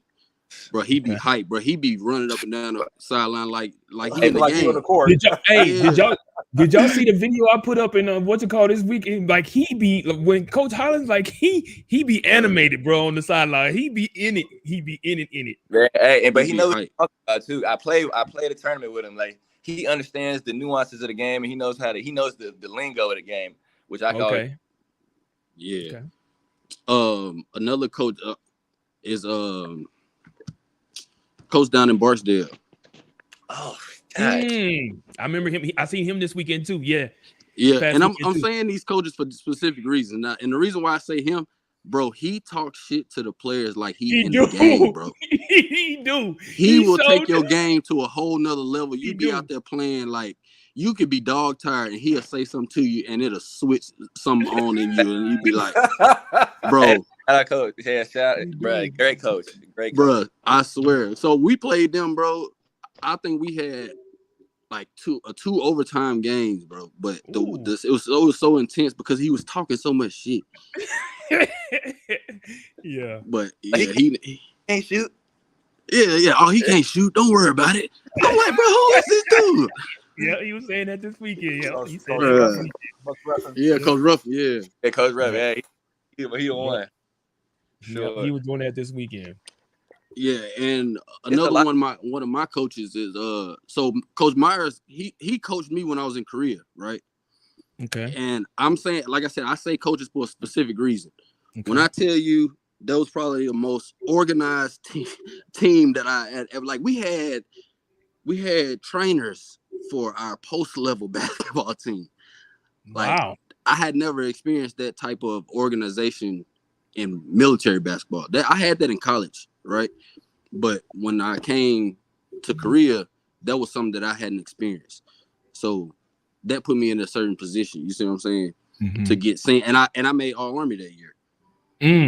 So, and we talking about Mike Myers? Yeah, he coached me in Korea. We had a crazy team in Korea. Like, Commissioner Myers now? Okay. We had all armed forces players and all that, but those people were just PCSD. Okay. Right. And then I'll be crazy not he not in the military no more, but Coach Little, he was one of my best coaches as well. Okay. He coached All Army. He coached All Army. He coached us at Fort Benning as well. He had us playing in leagues that was in the city, and we had college tours as well. So yeah, that would be my top five. But honorable mention is Coach Reed. Coach Reed coached me at Fort Benning too. A lot of people, they might not know who he is, but he's a hell of a coach, man. He sacrificed it all. I mean, I just seen this man be dog tired, having health issues. He's still gonna wear that suit.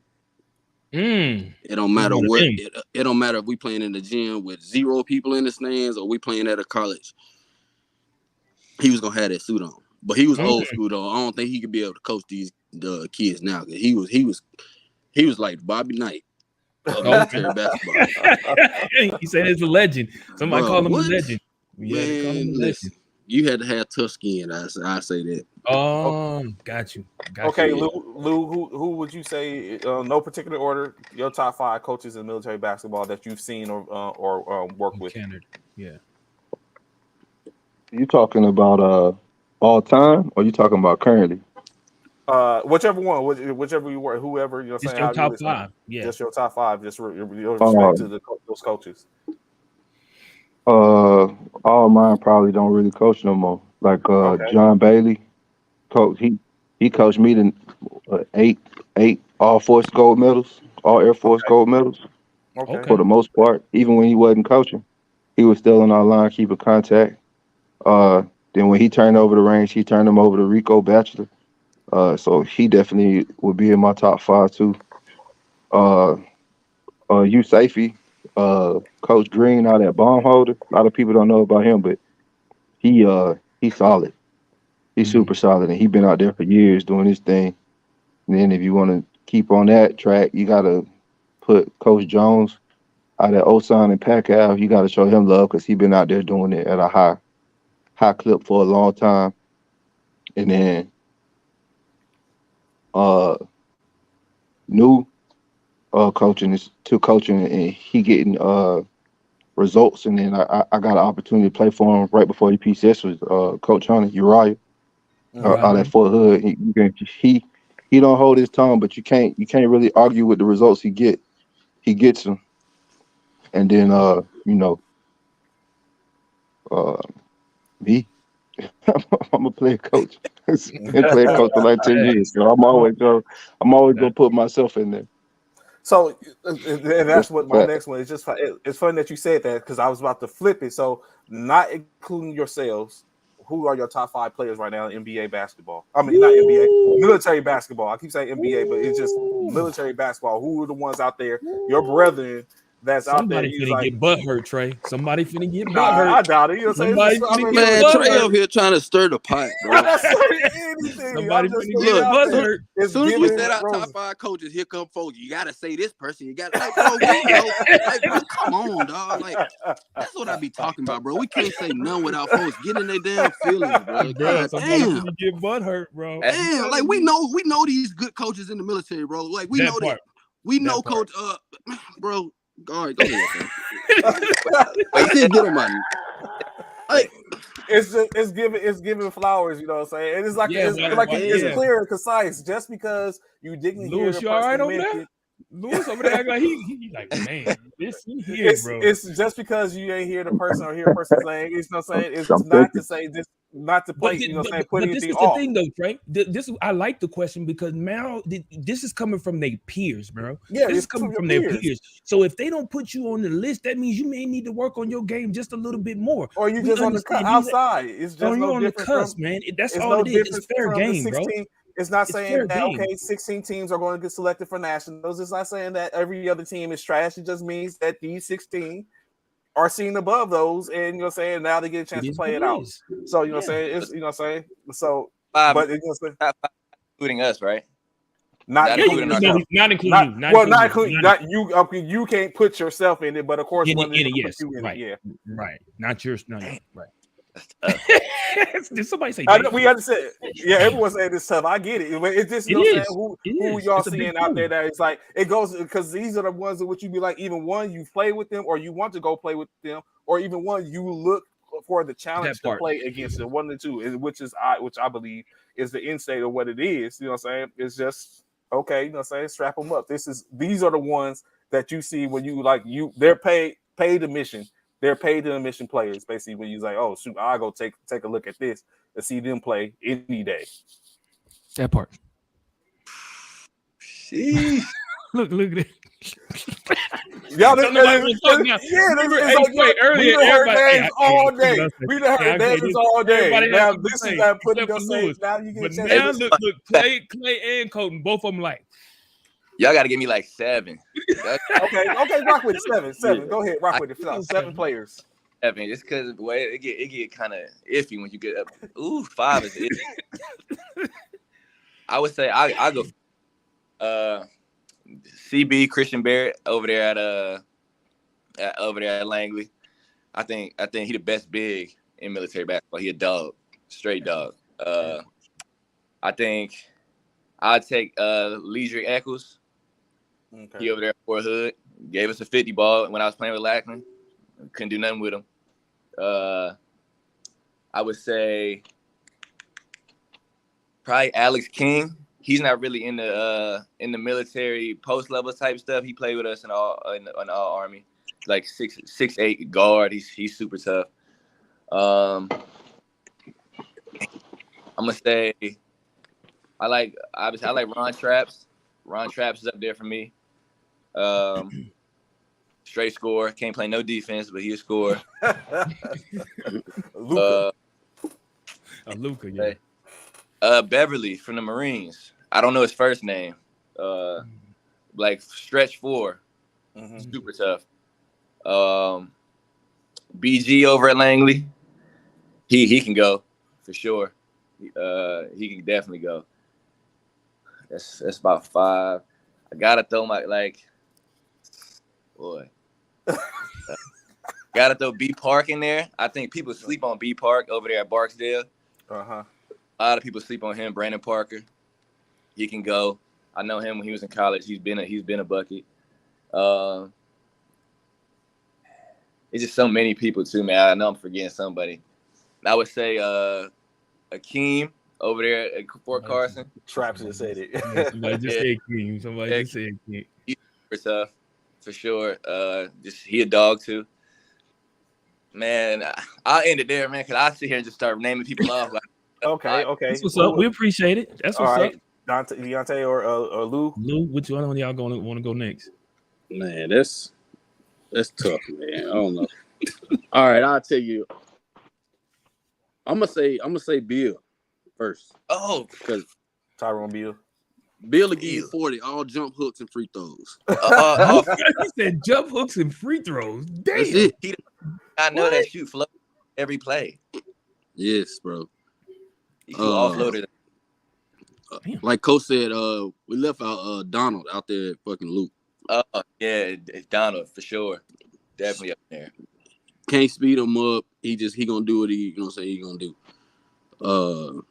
Chris Harris too, for sure, 100%. Oh yeah, Chris Harris. Like that still. Jesus Christ, man, it's a dog, bro. I tell you, man, it's tough, bro. Yeah, Coach Cal, Rodolph, Echoes, B Park. A lot of people saying Chris Harris. Harris and McGee. Yeah, everybody got Chris Harris on there. Parker, Keem, yep. Keem. Man, what am I talking about? Ryan. Yeah, Ryan, bro, McGee for sure. What am I talking about? Yeah, So insane what we're hearing what we're hearing basically is that it's people out there to go. A lot of talent, yes. But I'm also hearing, I hear go. When I hear go, I hear offense. Where are the defensive stalwarts at? All around players. All around players, yeah. Tent from fucking Bragg, bro. Oh my, bro, he's like maybe 6 foot, bro. He is a bucket. Matter of fact, walks in the parking lot. He said when he walks in the parking lot, bro. He's fast. He's fast. He can shoot. He can stop on a dime. Like, bro, it's too many, bro. It's too many. Yeah, it's too many. I know. Lou is gonna keep it 100.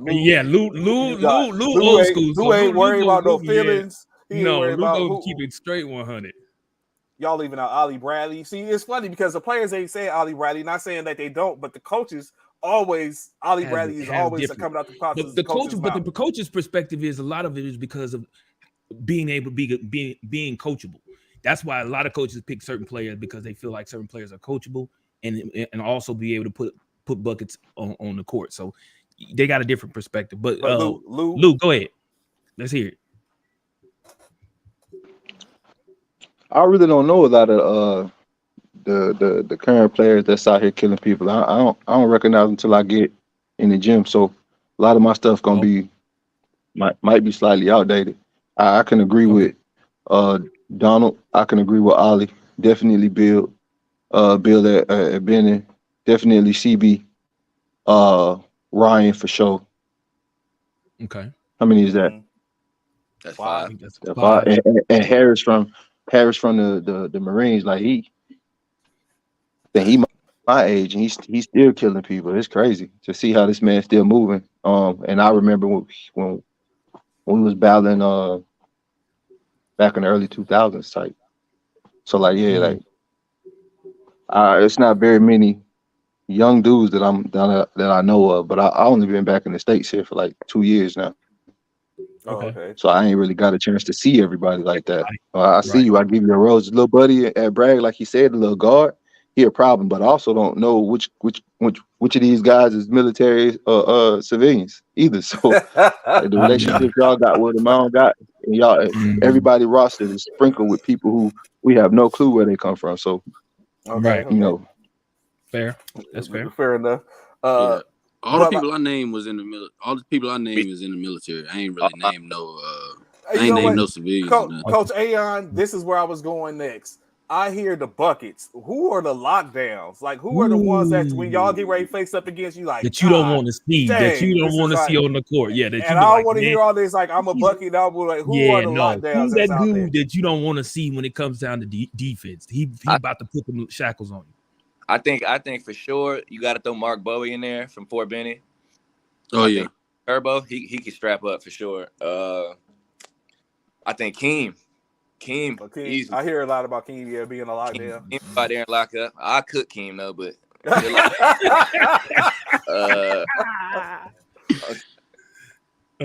it's a. I think Ryan could be when he want to play defense, which who knows when he pick. But Ryan want to get it in, he'll strap somebody. I think probably it ain't too many of them that's out there just straight locking up. BG's I know everyone's saying Brandon Goldsmith. Brandon Goldsmith is the best guard in the military. Defensive guard. BG is the best defensive guard in the military. It ain't even close. Oh, BG, I know. Too. He ain't in the military no more. But that boy Isom, they used to play for All Air Force. He played defense like crazy. Right. That boy was guarding you 94 feet, like and talking shit the whole time. We played him one time. He guarding the center. My center like 6'8". He was out there just straight guarding the center all game. Like, I got him fronting him. I was like, yo, he crazy, bro. Yeah, he don't care nothing about nothing. He guarding like he don't care who you. Ryan plucking everybody, really? Ryan McGee plucking everybody. Ryan McGee and Coleman plucking everybody. Isom. Oh, it's a Coach Wayne. I didn't realize Juan Strom, Isom Allen, everyone's talking about starting to get it. So these are coaches' perspective. Isom Allen, Ryan McGee, Juwan Strom. Okay. So if you talking about, I think you should say you got to mention Wooten as far as the defensive. He ain't the on-ball defender, but he'll go up there and you go to that rim weak if you want to. He'll throw that. He'll throw that. So he's a great defensive big man. I would say he's probably the best that I know. Now I like to lock up too. I'd like to give y'all opportunity to speak to. Oh no, don't do that. Yo, Traps can't guard, man. You say Traps can't guard. What? Wayne say he all army. Why say all army? Traps locking up. I don't know where people got that. I played with him 10 years now. I don't know him 10 years. My man is not known as no defender. I don't know what happened to him. He be locking up a living now. Dev Robinson, he can guard over there in Hawaii. Okay, for sure. So in the face of doing like the knuckleheads, who would y'all say when y'all first made y'all when you first got into like military basketball and kind of like became to where you are now? who was the first player to give you buckets where you like, I cannot do anything with this dude, or I'm having problems? Like, we fully transparent. Who gave you buckets when you first? And of course, I won't come back and see who do you feel like you gave buckets to, but who gave you buckets to where you was like, I can't. It's a problem. Yeah, I can't do anything about this cat. Christian Barrett. CB. I'm trying to tell you, dog, bro. Found me out. I thought I could play, the big man. I could play like the small ball. I went to guard him. It was a wrap. Lou was there. Lou seen that game. That's when they did it. I thought my brother gave me about 20 and 20. Hell no. That's why I knew he was. Okay. Clayborne or Lou? Bro, Marcus Nelson. Y'all might not even know who that is. He played all Army, all Armed Forces, came from West Point. I came to Korea. Funny story is I wanted to play all Army when I first came in. They was like, man, we got a point guard already, Marcus Nelson. Then when I got to Korea, he was on my team. And I was like, already like, I don't like this dude. Man, that was the first time I played against somebody where they played the game like I wasn't even there. Like I wasn't even guarding them. Like that shit was embarrassing as fuck. Lou? The dude that it was he out right now, but Jamar Major, man, he you couldn't do shit with this man. He was yeah, it was nothing. And then this is practice, so I had to see this man day in, day out, and all you can do is hope you ain't get stuck on him. But I was the undersized guard too, so for me to be trying to guard a foe, that was rough. But I thought I could stop anybody at that point. So to go and be humble like that, and it was nothing to him. He shaking your hand, the most hospitable, humble person ever. Giving your ass like 30. It's crazy. Yeah. Major was a monster. You couldn't do nothing with him. And then he continued to expand his game all the way until he got out. I don't even know. Yeah, it was crazy. So who was the person that y'all feel like y'all gave buckets to unequivocally? It's like, you know what? You was just in the zone that day. He was on your Dame Lillard. I'm gonna say he gonna be mad. I'm gonna say Keem. First time I played Keem, I ain't know him yet, but he got to talking crazy on Facebook to Wayne. Said he was gonna give me 40, so I just came in there with just a little different edge that game. Oh, okay. And I let him know who I was, and then from then on we just be matching up all the time. And I had good games against him a lot. But that ain't to say he don't be going. He be doing his thing too though. But I'm definitely okay. I gotta back him every time just off of that first encounter with him. Okay. Lou or Clayborne? Man, I think it was every guard that was on Fort Stewart team in 2017 when I played for Herbert. I freaking destroyed them. They came down to Herbert, bro. Bro, every guard on their team guarded me that game, and I can't even point out a specific one. If it's just any of them, all of them got the business. And I didn't shoot no threes. I had 30. I went by everybody. That game was just all layups and free throws. Okay. Lou, who you bodied or you gave the business to? And the most notable. I really don't remember. Honestly, it ain't even like I ain't gave people buckets because I done lit motherfuckers up. I just don't really look at it like I'm going past one person. Like the person that's guarding me, I really don't see him. It's the second line of defense. Okay. I really can't say we've had all Air Force, all Army people, and it also depends on which Lou you talking about. Because I feel like I done played through like three basketball eras in military basketball. Okay. So yeah, I really can't answer that question. I ain't gonna pinpoint nobody that I done gave buckets to because I think I done gave them to everybody at some juncture. Joe, I don't care nothing about them being loaded. They all got all 30 of them pieces that day. And Jason Mark was on that team. Man, listen, I don't care nothing about that.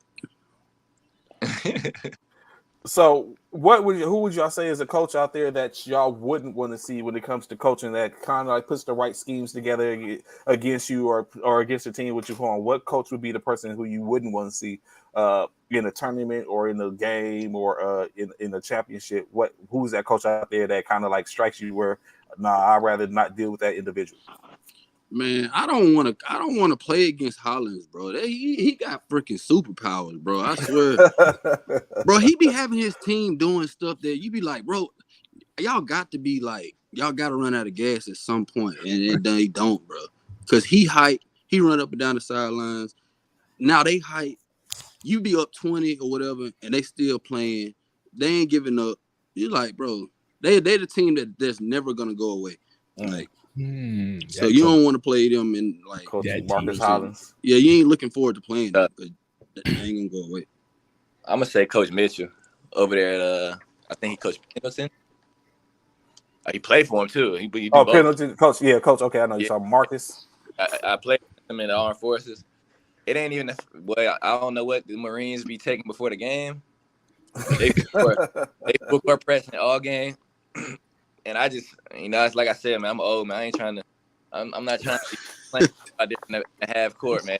I'm giving the ball up. Like, y'all got it. Like, y'all want to go down and just sit in the corner. Because I don't want to be tired every game playing them. They going to play hard. We go up in like the blink of an eye to be back down to 2. So, yeah, Coach Mitchell's the one. I don't want to, I hate playing the Marines. ENC, for that matter, too. They do the same thing. Marines different, bro. Yeah. I ain't gonna lie. 1 second.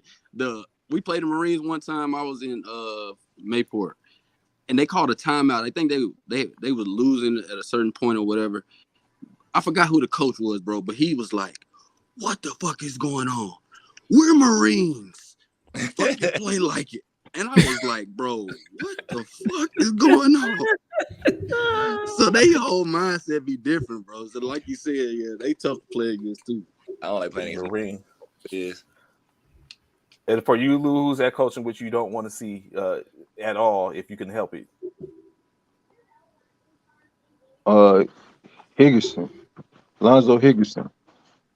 He coached Marines too. He was out in Kadena for a while. I think he coached all Marines. The year that they became relevant again. That dude is he a brain, man. He always find ways to get the best out of his talent. It's crazy. Yeah, he's a problem. And then if I get another one, I say Coach Alberts, like TL. He's super duper old in general, super duper old school, but he was like a brain, man. If he could get you to buy in, then he would have you on other levels. So like when the players he gravitated towards him, he would always get a lot out of them too. The problem was if you gravitated to him because it was such an age difference. But those two for sure, Higginson and Alberts. I got a question for you fellas real quick. So I know we about to run out of time here, and we appreciate y'all being on the show. So let me ask y'all this. It's a 2-part question. Which armed forces, if you could rate them out of all the armed forces, put them in order on which team is the toughest? Army, Navy, Air Force, Marines. That's too easy. Of course, this ain't no mixed team. Just straight, bias. Straight talent on that team. Just talent. Talking about right now, like currently? Currently, like, yes. And it's just a talent base? Because yeah. I would say Army number 1. If we talking talent, Navy number 2. I would say probably I would off of what I've seen through this past armed forces, I would say Marines for sure 3, possibly could be 2, and then Air Force. Okay. I see Lewis over there. I see Lewis over there. Lou? Clay? No, that's what I was gonna say, because like you said, you can put Marines second too, because I mean they made it to the fucking championship game. But you talking about just overall talent. That's not to say like that the Air Force don't got talent. Like Right, they got talent as well. Of Yeah, course. but if we just ranking them, like Right. based off the ranking them and the talent and what actually happened in the tournament, like that's the order for me. Okay. Lou, you feel the same way? Oh, Lou. Lou dropped off. So this is what I do. I know we, like you say, we getting close to time. So of course, Colton, we're not gonna let you escape without hitting you with the question that everyone gets when you get on here, especially those basketball lovers. Man, gotta get him. Oh, there go Lou. There go Lou. Hold Lou on. back. Okay, before Lou get back. Okay, Yeah, go Lou. go ahead, Lou. Who? What's your order, Lou? My bad. Phone keep dropping. Hey, yeah, you can't argue with that. Like results is results. You can say all day till you back and blue in the face that you like certain people, but if they ain't winning in these all-service tournaments, they ain't doing that. So don't have to go Army, Marines, Navy, and Air Force. Unfortunately. Okay. And which who was I just see? Isom Allen said the talent in the Air Force is different now. He's like, it's different. So Air Force isn't the same anymore. So Coach Richardson, you are that's you know what I'm saying that's on you. Air Force still got talent, man. It's not that the Air Force don't have talent at all. They got some hoopers for sure. Okay. I think as a collective, got a little bit. Exactly. Okay. You got to give them the jail. Once that jail, things is different. But I mean, when we were playing our Air Force, we actually had real camps in time to jail. Now they coming in and they putting people together. Okay. You know, folks ain't really getting fair shots at trying out and all that stuff. Teams is already decided upon before they get there. Comparison to other places where they actually. Oh, okay. Bro, we'll be on here another 2 hours. That's Coach Cal it's the politics of the game, but you know, it is what it is. Man, I was there. He said they had an 8-year run. Hey Trey, when you got a 4-hour segment to talk about what he just said, just let me know. Changing of the guard, huh? And we had the changing of the guard now. It's no longer the Air Force running it. I like the Army been pretty potent lately, or like they said, putting pressures with the Marines and which we always hear conversations about the Marines, like a small entity, but you know, saying the dogs in a sense. So like we said, Colton, Mount Rushmore basketball. Who you got? Pro Mount Rushmore. Who's your 4? 4 spots. 4 spots. I'm going Bron. I'm going Mike. Okay. I'm going Kobe. Okay. I'm a guard, but I'm a guard. You know, in guards we trust. So I'm going Steph Curry for my 4th. Okay. I like it. That's what's up. Up. I like it. I like it a lot. That is what it is, man. I done did this already, so y'all can skip. You only get the newbies. You alluded and did it already, so we got saying your mind this. I mean, it ain't saying anything outlandish or anything like that. Oh, you know what? This just came up the other day. If Jordan had not retired, would they have been 8 deep? Man, if was a 5th, we'd all be drunk. Thank you, Colton. Yes. Stop it. No. Thank you, bro. Y'all 8 consecutive? That's what y'all feel? That's what y'all really think? Lou, you old school. Lou. Yeah, MJ would have won again. It wasn't no answer. Oh, yeah. Hey, thank you. Please tell me. Hakeem's run at that time was irrelevant. That's what you're saying? Because Lou just said it was no answer for Jordan. Y'all think the dream would have dead in that? No, it had nothing to do nothing. But nothing. Nope. Yeah, I mean,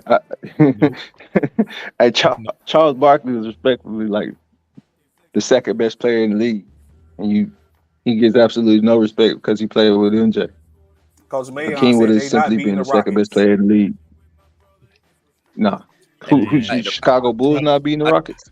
That's what they y'all sick. Y'all drink. Say not beating Hakeem Olajuwon said Coach Mayon said Hakeem is not beating the Bulls are not beating the Rockets for 2 years. Man, the Rockets never. Y'all got to think about this. You think about the teams. Y'all think about individuals. Like you think about a total mental case like Dennis Rodman guarding Hakeem. He don't care about anything else except getting in this man's head and beating his ass. And we talking about the 90s. Hakeem, that hook and all that shaking wouldn't have mattered when he just running through this man's chest over and over and over and over. Basketball ain't the same. Y'all thinking about 2020 something basketball. Y'all not thinking about 90s basketball. Speak on it. It wouldn't have worked. Speak on it. They don't see it, man. I'm told you, Trey. Eight straight. That's in my humble opinion, and I don't even like Jordan. I hate it. Goodness gracious. Tell us how you feel, Lou. I know, right? Dang. But in any case, we greatly appreciate y'all tapping in this morning, gentlemen, giving y'all perspective. I'm very sure a lot of people, maybe you might have changed some thoughts, and maybe y'all can get some phone calls. Y'all might end up start to see a change towards the better, or at least to try. So, you know what I'm saying? Greatly appreciate it. Of course, the conversation was great in the essence of kept it nice and professional, where, you know what I'm saying, not too many backlashes or anything like that. Spoke y'all words, spoke y'all piece. Greatly appreciate that. So, of course, I know Dionte, you don't have, I'll talk to you later, but because I was about to say you don't have a team that you're playing with, but will you end up being in, or are you being recruited for teams that are potentially going to be in nationals? Hey, I'm a free agent, baby. I'm out here. He said he out here. Hey, I'm older. I don't need a bunch of minutes. Let me come in and get a little cardio in. You know what I'm saying? Call it a Let's day. do it. Let's do it, man. Yeah. Hey, anybody looking for Clay, man? Y'all might want to go and scoop him up. He said he's available. Man. He FA right now. He FA. He outside. He said, "Yeah." I'm trying to get a quick 10-day. That's it. That's it. You want a 10-day get out there. Of course, I know Colton and Lou, y'all. I'm very sure y'all gonna play with your respective. Well, Colton, you're probably gonna be picked up as a free agent, most likely. Lou, I'm very sure you, if y'all get invited to nationals, you're gonna play with your respective team, correct? Of course. No question. Now, what's interesting is if those teams don't get an invite, y'all become free agents as well. So I'm a agent regardless, but I'm rocking with CS. We know you, yeah. We know you are, Colton. Yeah, we know where you're going, Colton. We already know. We heard about you. And to the wheels fall. I don't know what happened, Coach Joe. What happened to a Polk team? Well, actually, I do know what happened in a sense. We ain't had no damn money. That's why we ain't got that's why I know Coach Joe. Trey, when you getting these guys the balls, Trey, they need the balls. Man. And we ain't had no basketball, so that's why we ain't got no team. they can't make a team if they ain't got no balls to play with, bro. No homo. I mean, just saying they ain't got nothing. They have to have the equipment, Trey. What's going on out there in Popo? It's bigger than me. It's bigger than me. It's bigger than me. It's bigger than me. But like I said, greatly appreciate y'all tapping in this morning, being in. Y'all know where to catch us every morning for the most part, Monday through Friday, 09 to 1100 hours Central Standard Time, in which we could be talking about anything and everything. We're going to have to get the ladies the love and respect. I'm always a big supporter of women in sports, so we're going to have to put something together for that. I'm very sure there's ladies out there that's playing ball. We ain't getting to have the opportunity to speak on that, so of course, we're going to have to find a way to get the ladies involved. Anything. So, of course, if anything, y'all feel free to hit us up. If you have an idea or something that you feel like you want to get on and get off your chest. Of course, we're all, saying positivity involved for the most part, not just come on and just slam somebody. Feel free to hit us up. Always open to it for the most part. Gentlemen, any last words before we get up out of here? Appreciate y'all. Let them politicians do the politicking. All hoopers, let's just stay focused on what the real business is. We hooping. Yeah. That's right. That's good, man. I like that. Clay? I appreciate y'all, man. No doubt. For sure. Appreciate y'all having me too as well. Yes, hey, man, y'all more than welcome to come on here anytime, man. We love to have y'all on here, man. Y'all gave us a great conversation. Everybody enjoyed it. As you see, we had almost 30 people on here listening to what y'all had to say about NBA basketball as a whole. They wanted to know what's going on. Drinks on Code in San Antonio. The bet, I like that because I'm in San Antonio. So let it go. But either way, hopefully I'll see y'all. Say that Nationals anyway. I hope to be down there. When is Nationals again? in the was it in the April? Hey You're man, in San Antonio, right? yeah, that's still yellow. I ain't got the money for all that. You still- Yes, the either, I national think, is in San Antonio, right? yes, in San Antonio. Okay. So I'll be pulling up All right, down man. there. But greatly appreciate y'all. Y'all enjoy y'all.